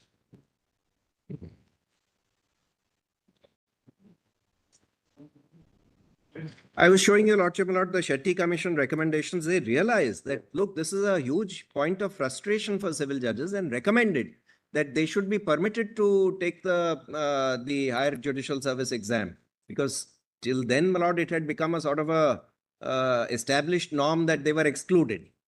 So Shetty Commission said this, but unfortunately, my lord, when the Shetty Commission came to court in that All India Judicial Services, that judgment, this part was neither noticed nor rejected nor accepted. So I'm just showing to your lordship, my lord, at page 656, conclusion, just below Article 233(2), about middle of the page, conclusion, 11.50. 6.5? 656 of volume 4. Yes. Volume 4 has all those historical documents, my lord.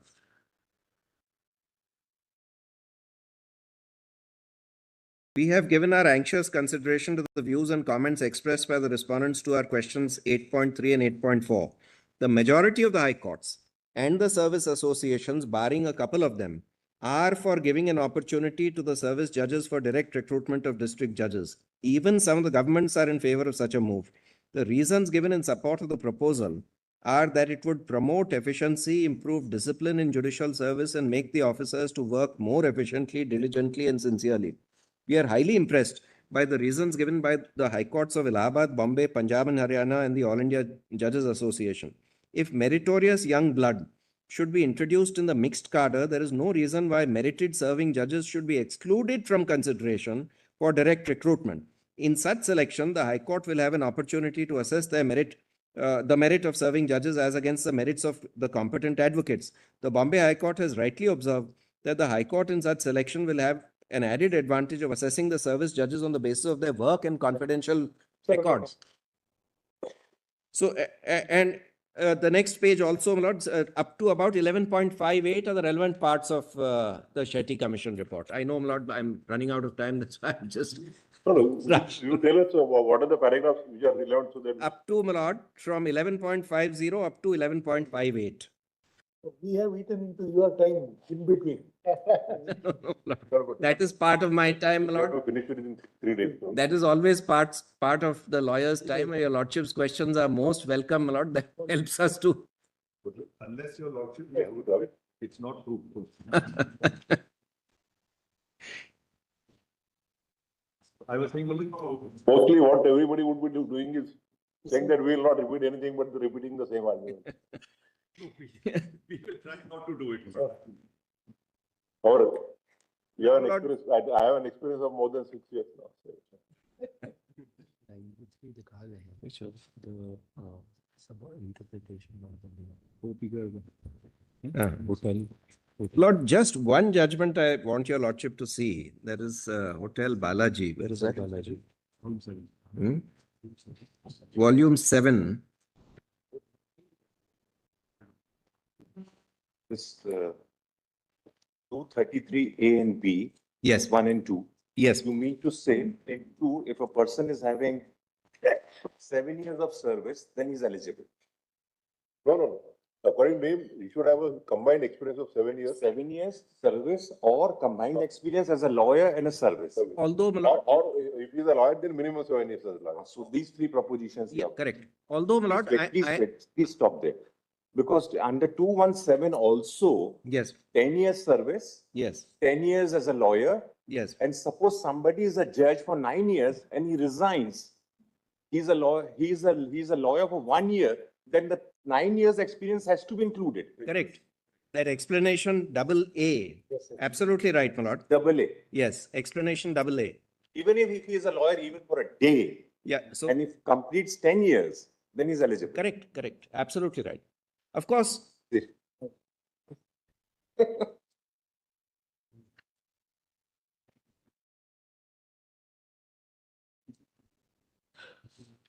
Of course, my lord, I'm not saying that this 7 years of either lawyer or lawyer. No, plus judge- my learned brother is I know, my lord, I know. saying that if a judicial officer, that because should come- we have had instances of persons reaching up to this code also, were judicial officers and then also district judge and then high court judge. So he said that for being appointed as a high court judge, if you are in service for 9 years and then only a lawyer for 1 year, then your 9 years experience gets counted as a 10 years lawyer. So why not that analogy here? Right.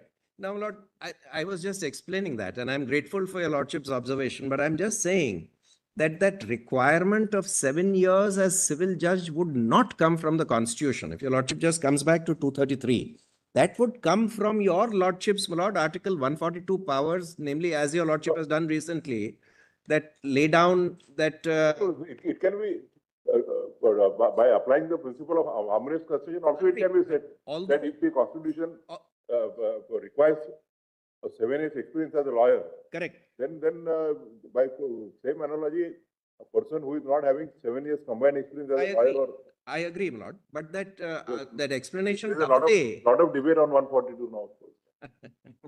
that explanation double A would be relevant only if the article had actually said that even as civil judge, you need to have 7 years.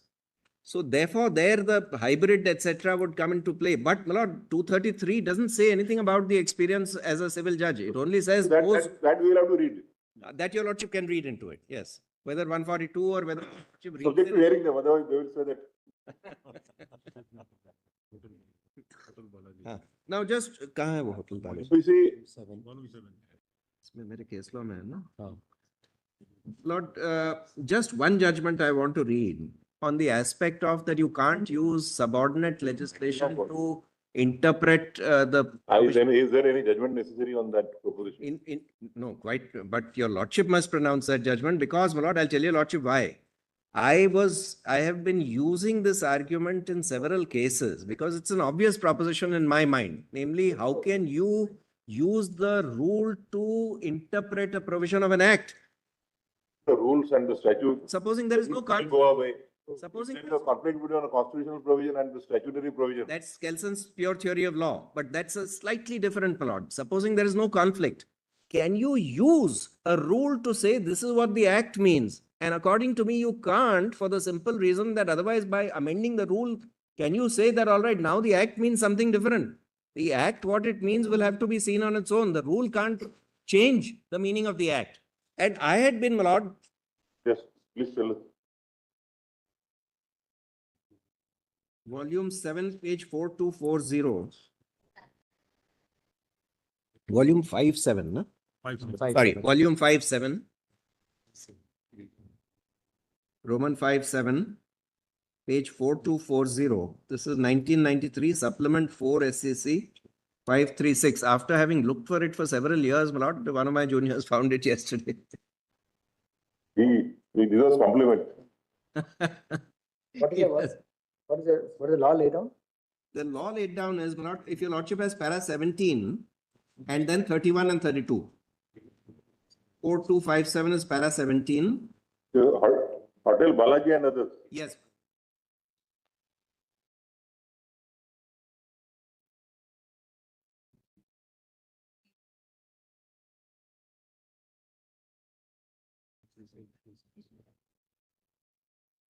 Because very often, my lord, in high courts, we find judges using rules to interpret provisions of the act. It's a reasonably common, my lord, mistake. That's why I'm saying that your lordship must at least lay down in this that no, you can't do that. So now, my lord, Placetum F on page 17. 4257. 4257. Para 17. That's the submission and then 2 paragraphs, my lord, of the finding. At page 4257, my lord, is the submission. And the finding is at page 4262. 4262. Para 31. At the Paras 31 and 32. read कर दो यार. Yeah, I'll just read, my lord, one way. the finding.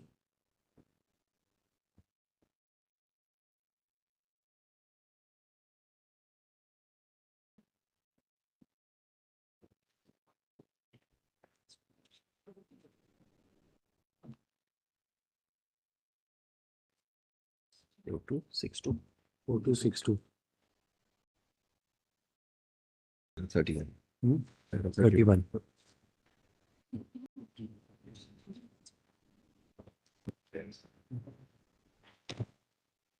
Yes. If your lordship comes to page 4262, para 31, and I'll start at Placetum E.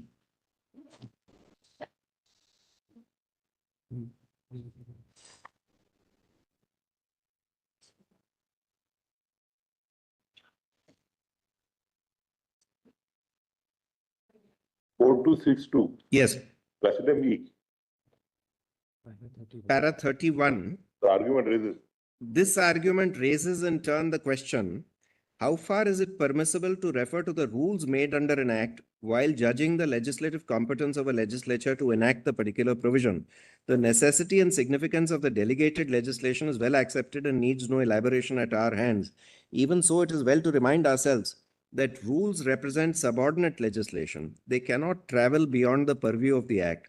Where the act says that the rules on being made shall be deemed as if enacted in this act, the position may be different. It is not necessary to express any definite opinion in this aspect for the purpose of this case. But where the act does not say so, the rules do not become a part of the act. Sri Mehta relies upon the following statement of law in Halsbury's Laws of England, 3rd edition at page 401. Consideration of subordinate legislation as aid to construction.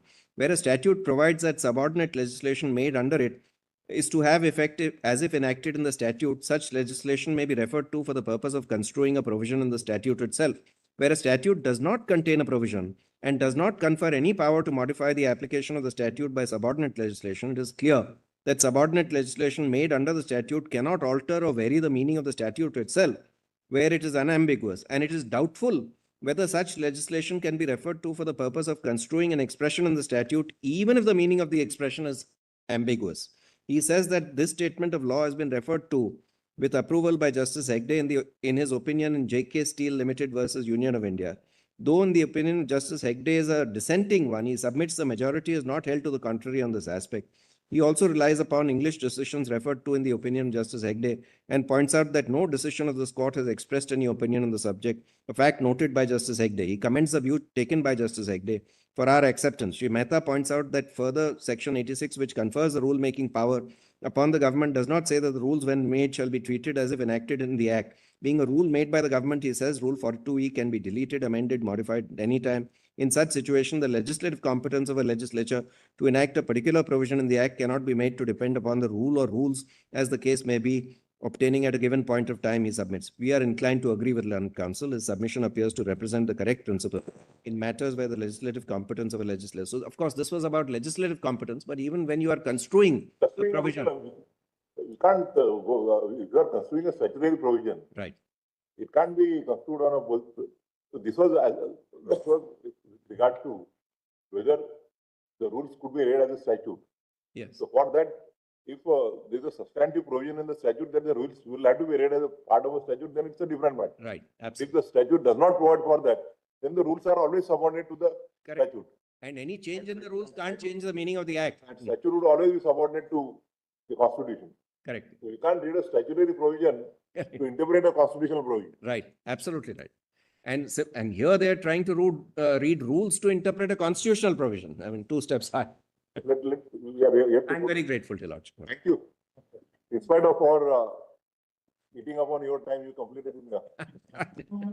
But there was some, I would have distinguished their judgments, but not, since for paucity of time, according to me, Lord, they are totally contrary to those 2 judgments, totally. In any case, there are only 2 5 judges, constitution bench judges. That's right.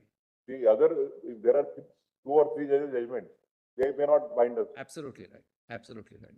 Dhiraj More is also 3. Yes. Yes, Mr. Datta.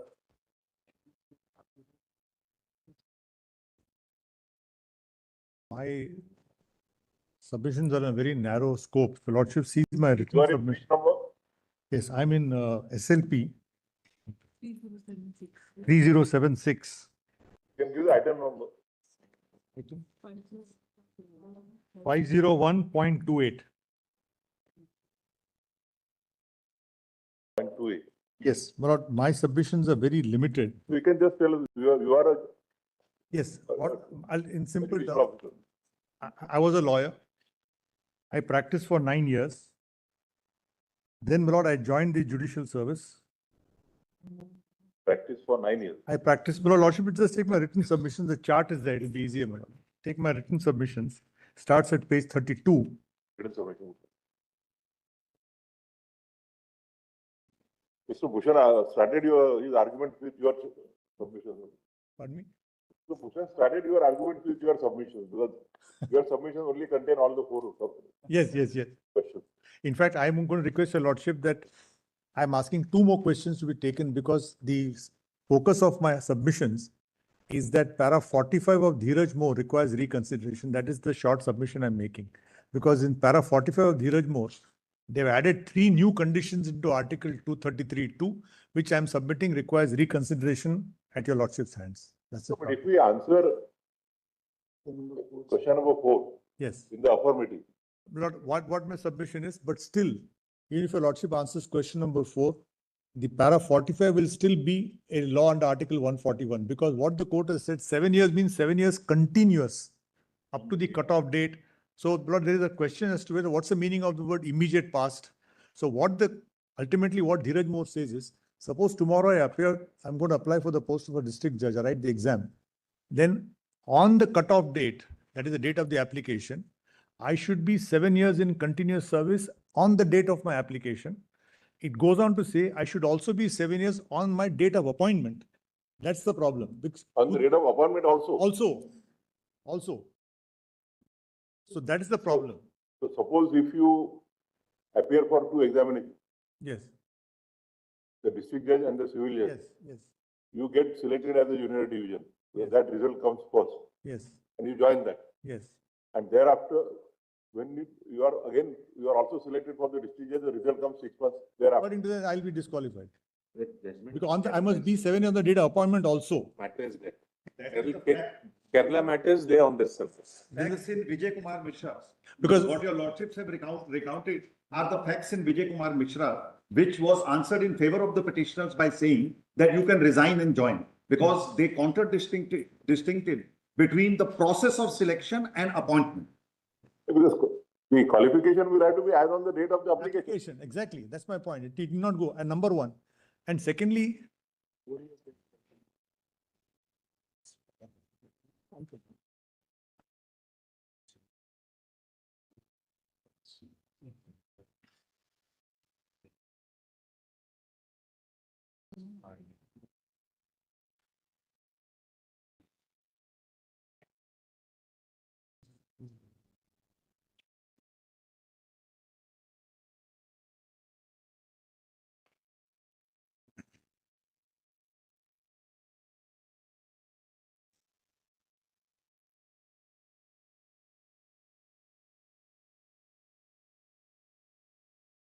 Lordship rightly said, my lord, if question 4 is answered in our favor, that combined, Yes. then he also sails through. Yes. Well, then we were not, because that may open up Pandora's box. Suppose like Nandi Brother point was, suppose if you have a 7 years experience, then you give up your practice for 10 years and do something that you go to films or some, Or no, for example, no, Lordship, or yes, some a sabbatical. open a Or restaurant or something, Yes. and then after 10 years, you say that I am coming back to the practice, and now count that the 7 years experience Lord, of 10 years back.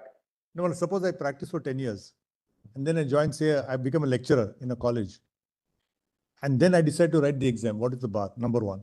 Number two. But then I say, bar would come because you disconnect with the practice. legal process. Say, you No, can't no. just go, maybe connected with the institution, connected with So something. that's the point, Lordship. Technical officer, that's all that you No, can't. what my We submission can, we can understand if If you. you practice as a you are- lawyer. If you are a public prosecutor Yeah. or an additional public prosecutor. that is Deepak Agarwal's case, public prosecutors. No, what I'm submitting is one submission. Or for that matter, a law officer. Law officer, so continuing with your legal profession.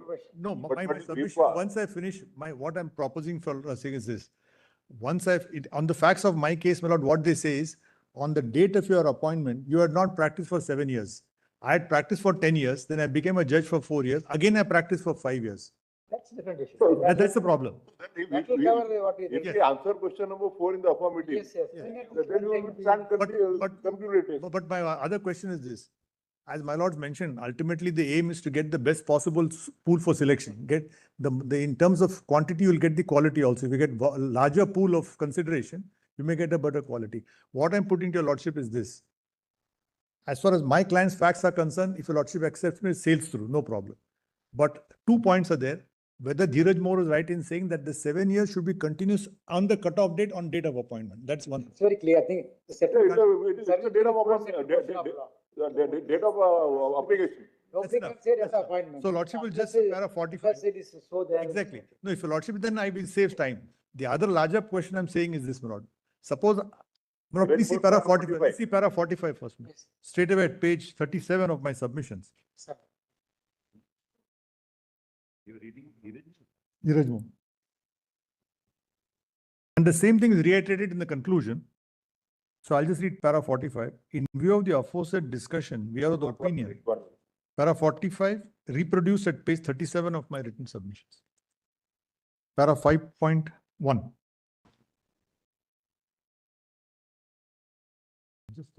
Yes. May I read, my lord? Lordship's got all of it. In view of the aforesaid discussion, we are of the opinion that for direct recruitment as district judge, as against the quota fixed for the advocate/pleaders, incumbent has to be practicing advocate and must be in practice as on the cutoff date and at the time of appointment, and he must not be in judicial service or other services of the union or state. Full stop. If we answer for this goes. Yes, for constituting, correct. That goes. I'm only underlying the portion from my client's perspective, which is I'm just putting. But since you're also in the constitution bench, we're getting a golden opportunity of completely interpreting 233, 1 and 2, my lord. So that my humble request is let us consider all the ramifications so that this guidelines for the future also. Because after this, then if your lordship wants laid down the law, then it's completely settled. There is no other judgment of 233 except the old Raghuvar Dayal and Chandra Mohan. For constituting experience of 7 years practice as an advocate, experience obtained in judicial service cannot be equated combined, and advocate pleader should be in practice. Now this is the problem. Should be in practice for the immediate past for 7 years and must be in practice while applying on the cutoff date fixed under the rules and should be in practice. Answer for in the affirmative. Correct. So that date of appointment will go. Totally go to wash away. On merit, we are with you, as my brother has pointed out, 217. Yes. That takes it. For a lawyer, service of internal judicial affair can be counted even for constitutional court. Yes, yes. And then the absence of any rule, any mandate under Article 3, it goes without saying. So, my lord, if your lordship sees the box, the facts are given, I'm clearly coming Vice with. versa will be a problem. Yes, exactly. My lord, I'm also canvassing a larger problem because I'm just looking at this way, my lord. Today, my lord, the service conditions are very attractive for a district judge. The salaries are good. The service conditions are quite attractive than what it was when I was a junior. Now, my submission is this. The 233 says 7 years. Why 7 years? Because they want to fix a legislative period of maturity. For High Court, they say 10 years. For this thing, they say 7 years. So that doesn't mean at 7 years you can become. That's only eligibility. They say that till you are 7 years, you're not even considered to be eligible to be a district judge. And for Munsif, your lordship had put 3 years before. All those questions are there, whether they could go straight from the law college or they must serve 3 Now years. you have answered that. Now you answered that question. So now there's a gradation. For the lower level, 3 years, district judge 7 years, High Court 10 years. This is the mantra. Now my only question is this. What happens to a case? Suppose I practice for 10 years. Now, suppose there's a break. Suppose I practice for 3 years. For various reasons, I may decide for financial reasons to take up a job. Because I know in my own case, and when I was in Madras, there's a lawyer who practiced for 2 years in financial difficulty. He joined a company for 11 years, then resigned, and because he had saved money, and then practiced for the next 35 years as a successful criminal lawyer. Now, suppose he's practiced for 3 years, taken up a job for 9 years for financial reasons. Again, he comes and practices for 6 years. Let us not. I'm saying don't 7 years continuous. Please consider it. I'll tell Lordship why. Because 7 years continuous not necessarily should be because the Constitution doesn't say so. It says practice for 7 years. What is the magic or what is the thing of 7 years continuous? That will be, going. Difficult for us. It will be difficult for us. It has been rightly interpreted, that should be. He has been in practice. Please see 233. I'll just. Proceeding that 7 years, that's all. But no, should it continuous for 7 years? Should it be continuous? No, but I'll tell Lordship why. In Article 222, when transfer came in Sankal Chand Seth's case, the question was whether the transfer could be without the judge's consent. That was Mr. Sirwa's argument. Yeah. We don't go by your factual scenario in your case. What the argument you are making is very difficult for us to accept. For example, say what if somebody is there not practicing for 6 years and 11 months, and 1 month is practicing. You wanted that earlier practicing period to be taken. No, I'm not taking that. I'm not. Continuous only. No, the point is that will come in the question of suitability. The disconnect, you must reconnect for and be there for a reasonable time. And then if you say that, take him to function as a lawyer. What I'm asking is question is, suppose I practice for 10 years. Suppose I practice for 10 years. I've completed 10 years. 10 years continuous practice I've completed. And then I join a particular service, say the law, and there I can always apply lordship because now the question is, should I be practicing advocate on the date of my application? My point is not necessary so. On the date of application, you have to be. Pardon me? On the date of application, you have to be a practicing lawyer. Either a practice, if you hold in your favor, either a practicing lawyer or in service of a union or a state. Has been a practicing lawyer, means you have to continuous this state. See, On the date of application, you have to be. No, Maybe not on the date of appointment. yes, it's split. Split should No, not. I'm not talking about split. I'm saying suppose I work for 10 years. Now, my lord, the point is a person as jurist, he can become a Supreme Court judge. I'm just asking myself the question. Please say Article 2. Don't equate a jurist with. No. Unfortunately, my lord. Unfortunately, somebody has been able to make it so far from that category. No, I realized that 42nd Amendment dropped jurists in the High Court position. It was there for High Court and Supreme Court. Earlier, High Court also it was. No, not then. So, suppose, for example, if somebody practices for 3 years and then thereafter runs a bar for 10 years Yeah. and thereafter practices for 1 year, No. should that be taken into consideration as the entire experience at the bar? No, I'll tell Lordship, Lord. It's a very good example, Lord. He's continuously in the bar. No, Lord, what I'm submitting is, take your Lordship.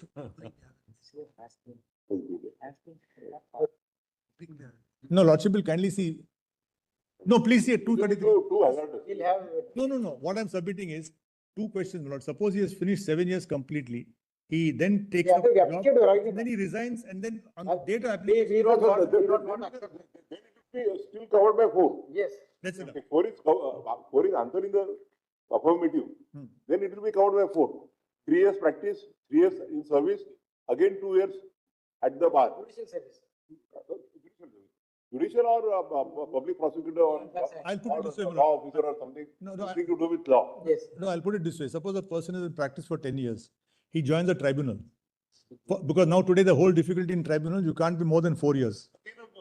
No. It's almost a judicial. No, Article 217 AA says judicial service is different, the tribunal service is different. It's not a judicial service. See, what I'm submitting is, if a person has finished. Take a hard case and then later on law. No. Because what your lordship lays on principle should apply universally. And only a hard case will test the principle. In terms of physics, A proposition will be correct only if it tested on a hard case. That's why I'm saying.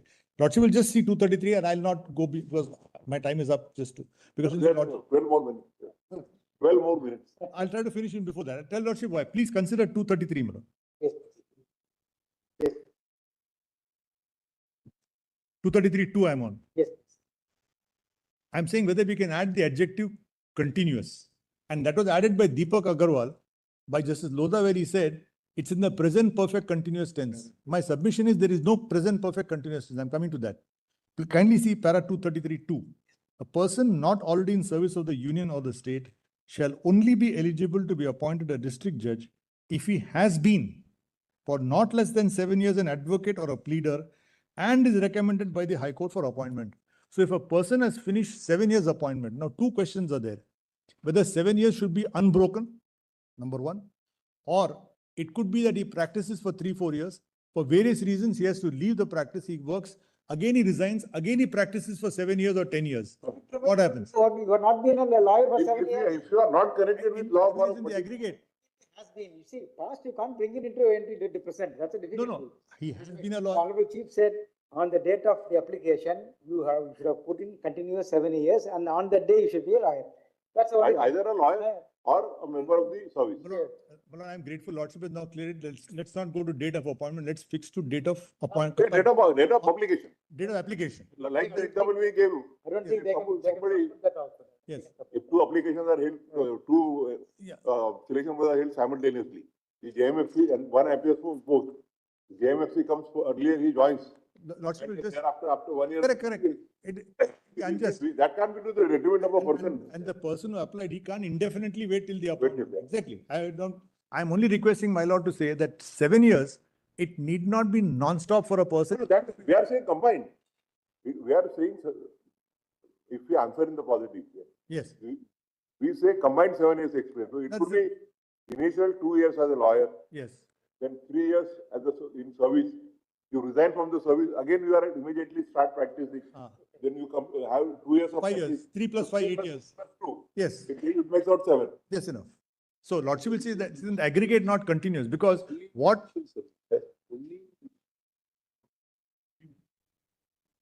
No, I'm requesting Lordship. No, because, no, kindly. Yeah, if there is a disconnect from the legal, That No. would be very dangerous. No, Lordship will kindly see, not judicial, he could be a public prosecutor. that is, Number one. public prosecutor, even for that matter, a law officer with, say, public. Suppose working as a legal manager in a company, corporation, suppose he works He in, will not come. He is an employee that can't not come. all right. Lordship will take, suppose a tribal member, please come to 217 AA, 217(1). So now, Lord, just to clarify, since we're laying down the rules, it can be aggregate, 3 plus 4, and a break can be towards the judicial service. I'm only submitting, suppose it's a tribunal service, kindly come to 217 AA. Yes, please. 217, explanation. Now in computing the period, see, kindly come to 217, explanation AA. In computing the period during which a person has been an advocate of a high court, they shall be included any period during which the person has held judicial office or the office of a member of a tribunal or any post under union or state requiring special knowledge of law after he became an advocate. So now, Mala, today there are so many tribunals and the appointment is of 4 years. Tribunals we may include. No problem. Yeah. See, it says member of the Yeah, tribunal. tribunals or even a No, post no, Malak, requiring just- a knowledge of law. I'm not If I'm not he- mentioning judicial service. I'm saying extended to tribunals also. It itself says member of the tribunal. It is normally, 217 AA, it's not said in 233. if a person. Yeah, that's what I'm saying. So according to your lordship, Lord, suppose as a lawyer, for various reasons, I take up a job as a law officer in a company, as a legal man, that will not be qualified. In a public sector undertaking also, no. I take it that way. Yes, but if he is in union, by giving an interpretation to AA, Yes. we can include a person For as a who is tribunal member. in service under a union or a state requiring special knowledge of law, like under secretary, law department. Or this legal remembrance, like Legal V.S. remembrance. Deshpande. We have had, No, just V.S. Deshpande was also legal remembrance. V.S. Deshpande and Justice Vaze. Yes. He was a law secretary in the Union of India, law secretary or additional law secretary. From there, he came to Bombay as the judge of the High Court. Yeah, no. Yes, So we can, VV was it? by giving meaning to expression double A, Yes, we can include this category of candidates. yes.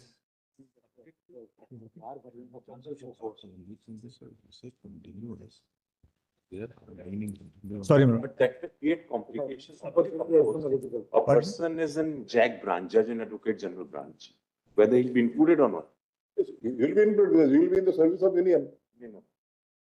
He will be in the service of Union. If you are, Between the judicial, yeah, your lordship is right. I'm a JAG, judicial, JAG branch. Post. Whether when it can be applied for a constitution post. Why not by logic? But Yes, in the same logic, it can't be otherwise. but not beyond this. Otherwise, then the combined experience of 2 bars. yes. So, no, lordship will just see what portion I wanted. So this portion of para 45. So that second point is correct. The earlier point, lordship will just take. No, if we hold that the experience in any of the categories provided in double A Yes, would also be included, yes. then it will cover That everything. will solve the problem. And lordship will kindly see, your lordship also to clarify that practice should be immediate pass for 7 may not be necessary. Continuous for 7 years may not be necessary. If there is a break, No, break break judicial service. on account of any of Yes, the services. exactly. Because in Deepak Agarwal, para 102, they say, your service of 7 years should be unbroken before on the date of application, which may not be correct is my humble submission. Kindly come to Deepak Agarwal page para 102. And that's what is followed by Dheeraj More. Please come to Deepak Agarwal. One page.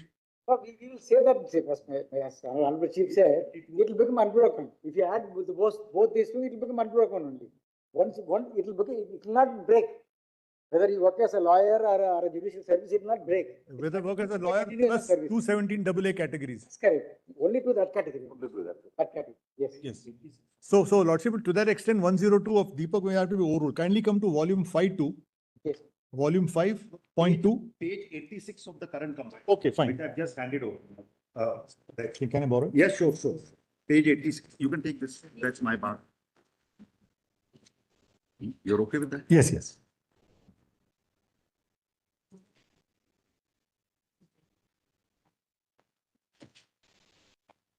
Deepak Agarwal. Yes. At page, there was a question of whether public prosecutor, government leaders will also be included. Lordship will just come to Deepak Agarwal. Lordship will see the first page, at page 32 it starts.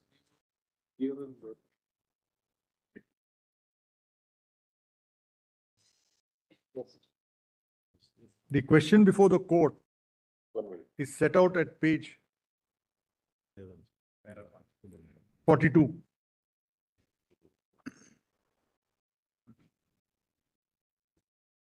Lordship, page 42, Milord. Yes.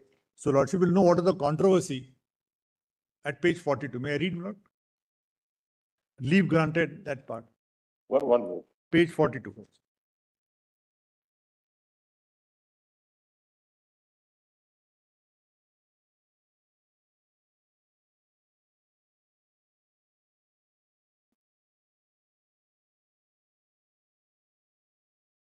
Page 42. Yes. Page 42, may I read, Milord? Leave granted. What is the meaning of the expression, the service in Article 233(2) of the Constitution of India? What is meant by advocate or pleader under Article 233(2)? Whether a district attorney, additional district attorney, public prosecutor, assistant advocate general, who is a full-time employee of the government and governed by and regulated by statutory rules of the state and is appointed by direct recruitment to Public Service Commission, is eligible for appointment of district judge under Article 233(2) of the Constitution. These are the questions. And they answer it in the affirmative. But problem, para 102, my lord.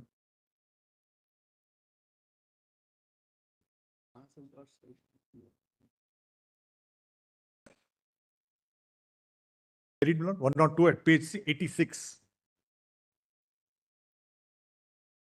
As regards, may I read? All lordships have got it?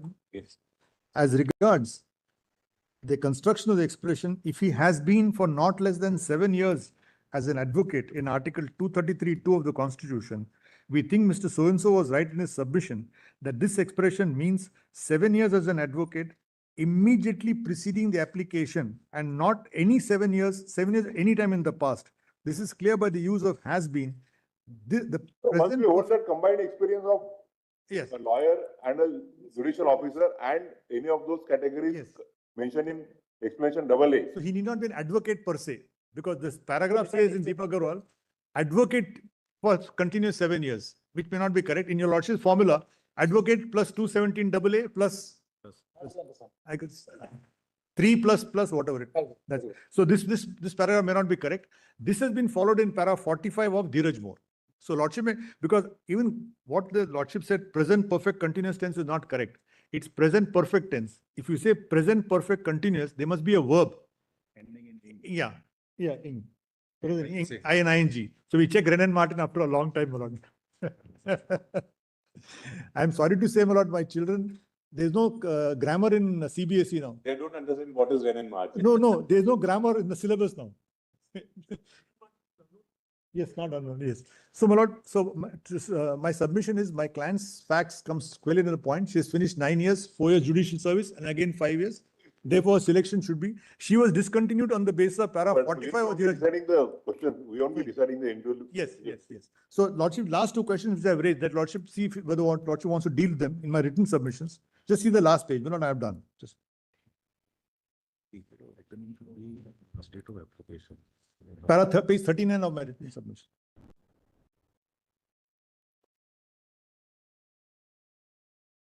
My humble request is page 39, whether 7 years in Article 233(2) means 7 years continuous. Lordship may say it is 7 plus judicial, 3 plus judicial. Yes. And the cutoff date should be taken as date of application. Those questions Lordship may add and answer them also. Those 2 questions can be We are added. not necessary to add in our discussion, we'll.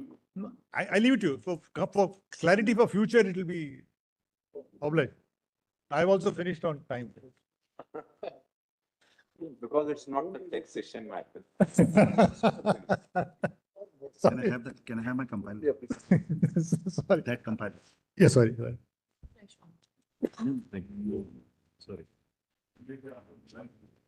Yes, Yes, I will. We'll keep us away. Yeah. I will actually finish within my time because my work is much lightened because I am in the same category as Mr. Datar's client. But there is just one aspect I want to highlight, taking off from where he is now.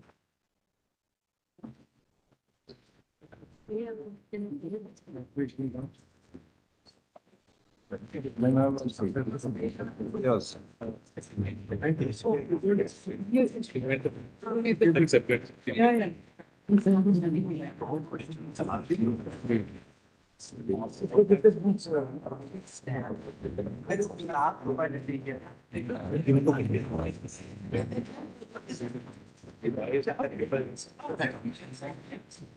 Outside.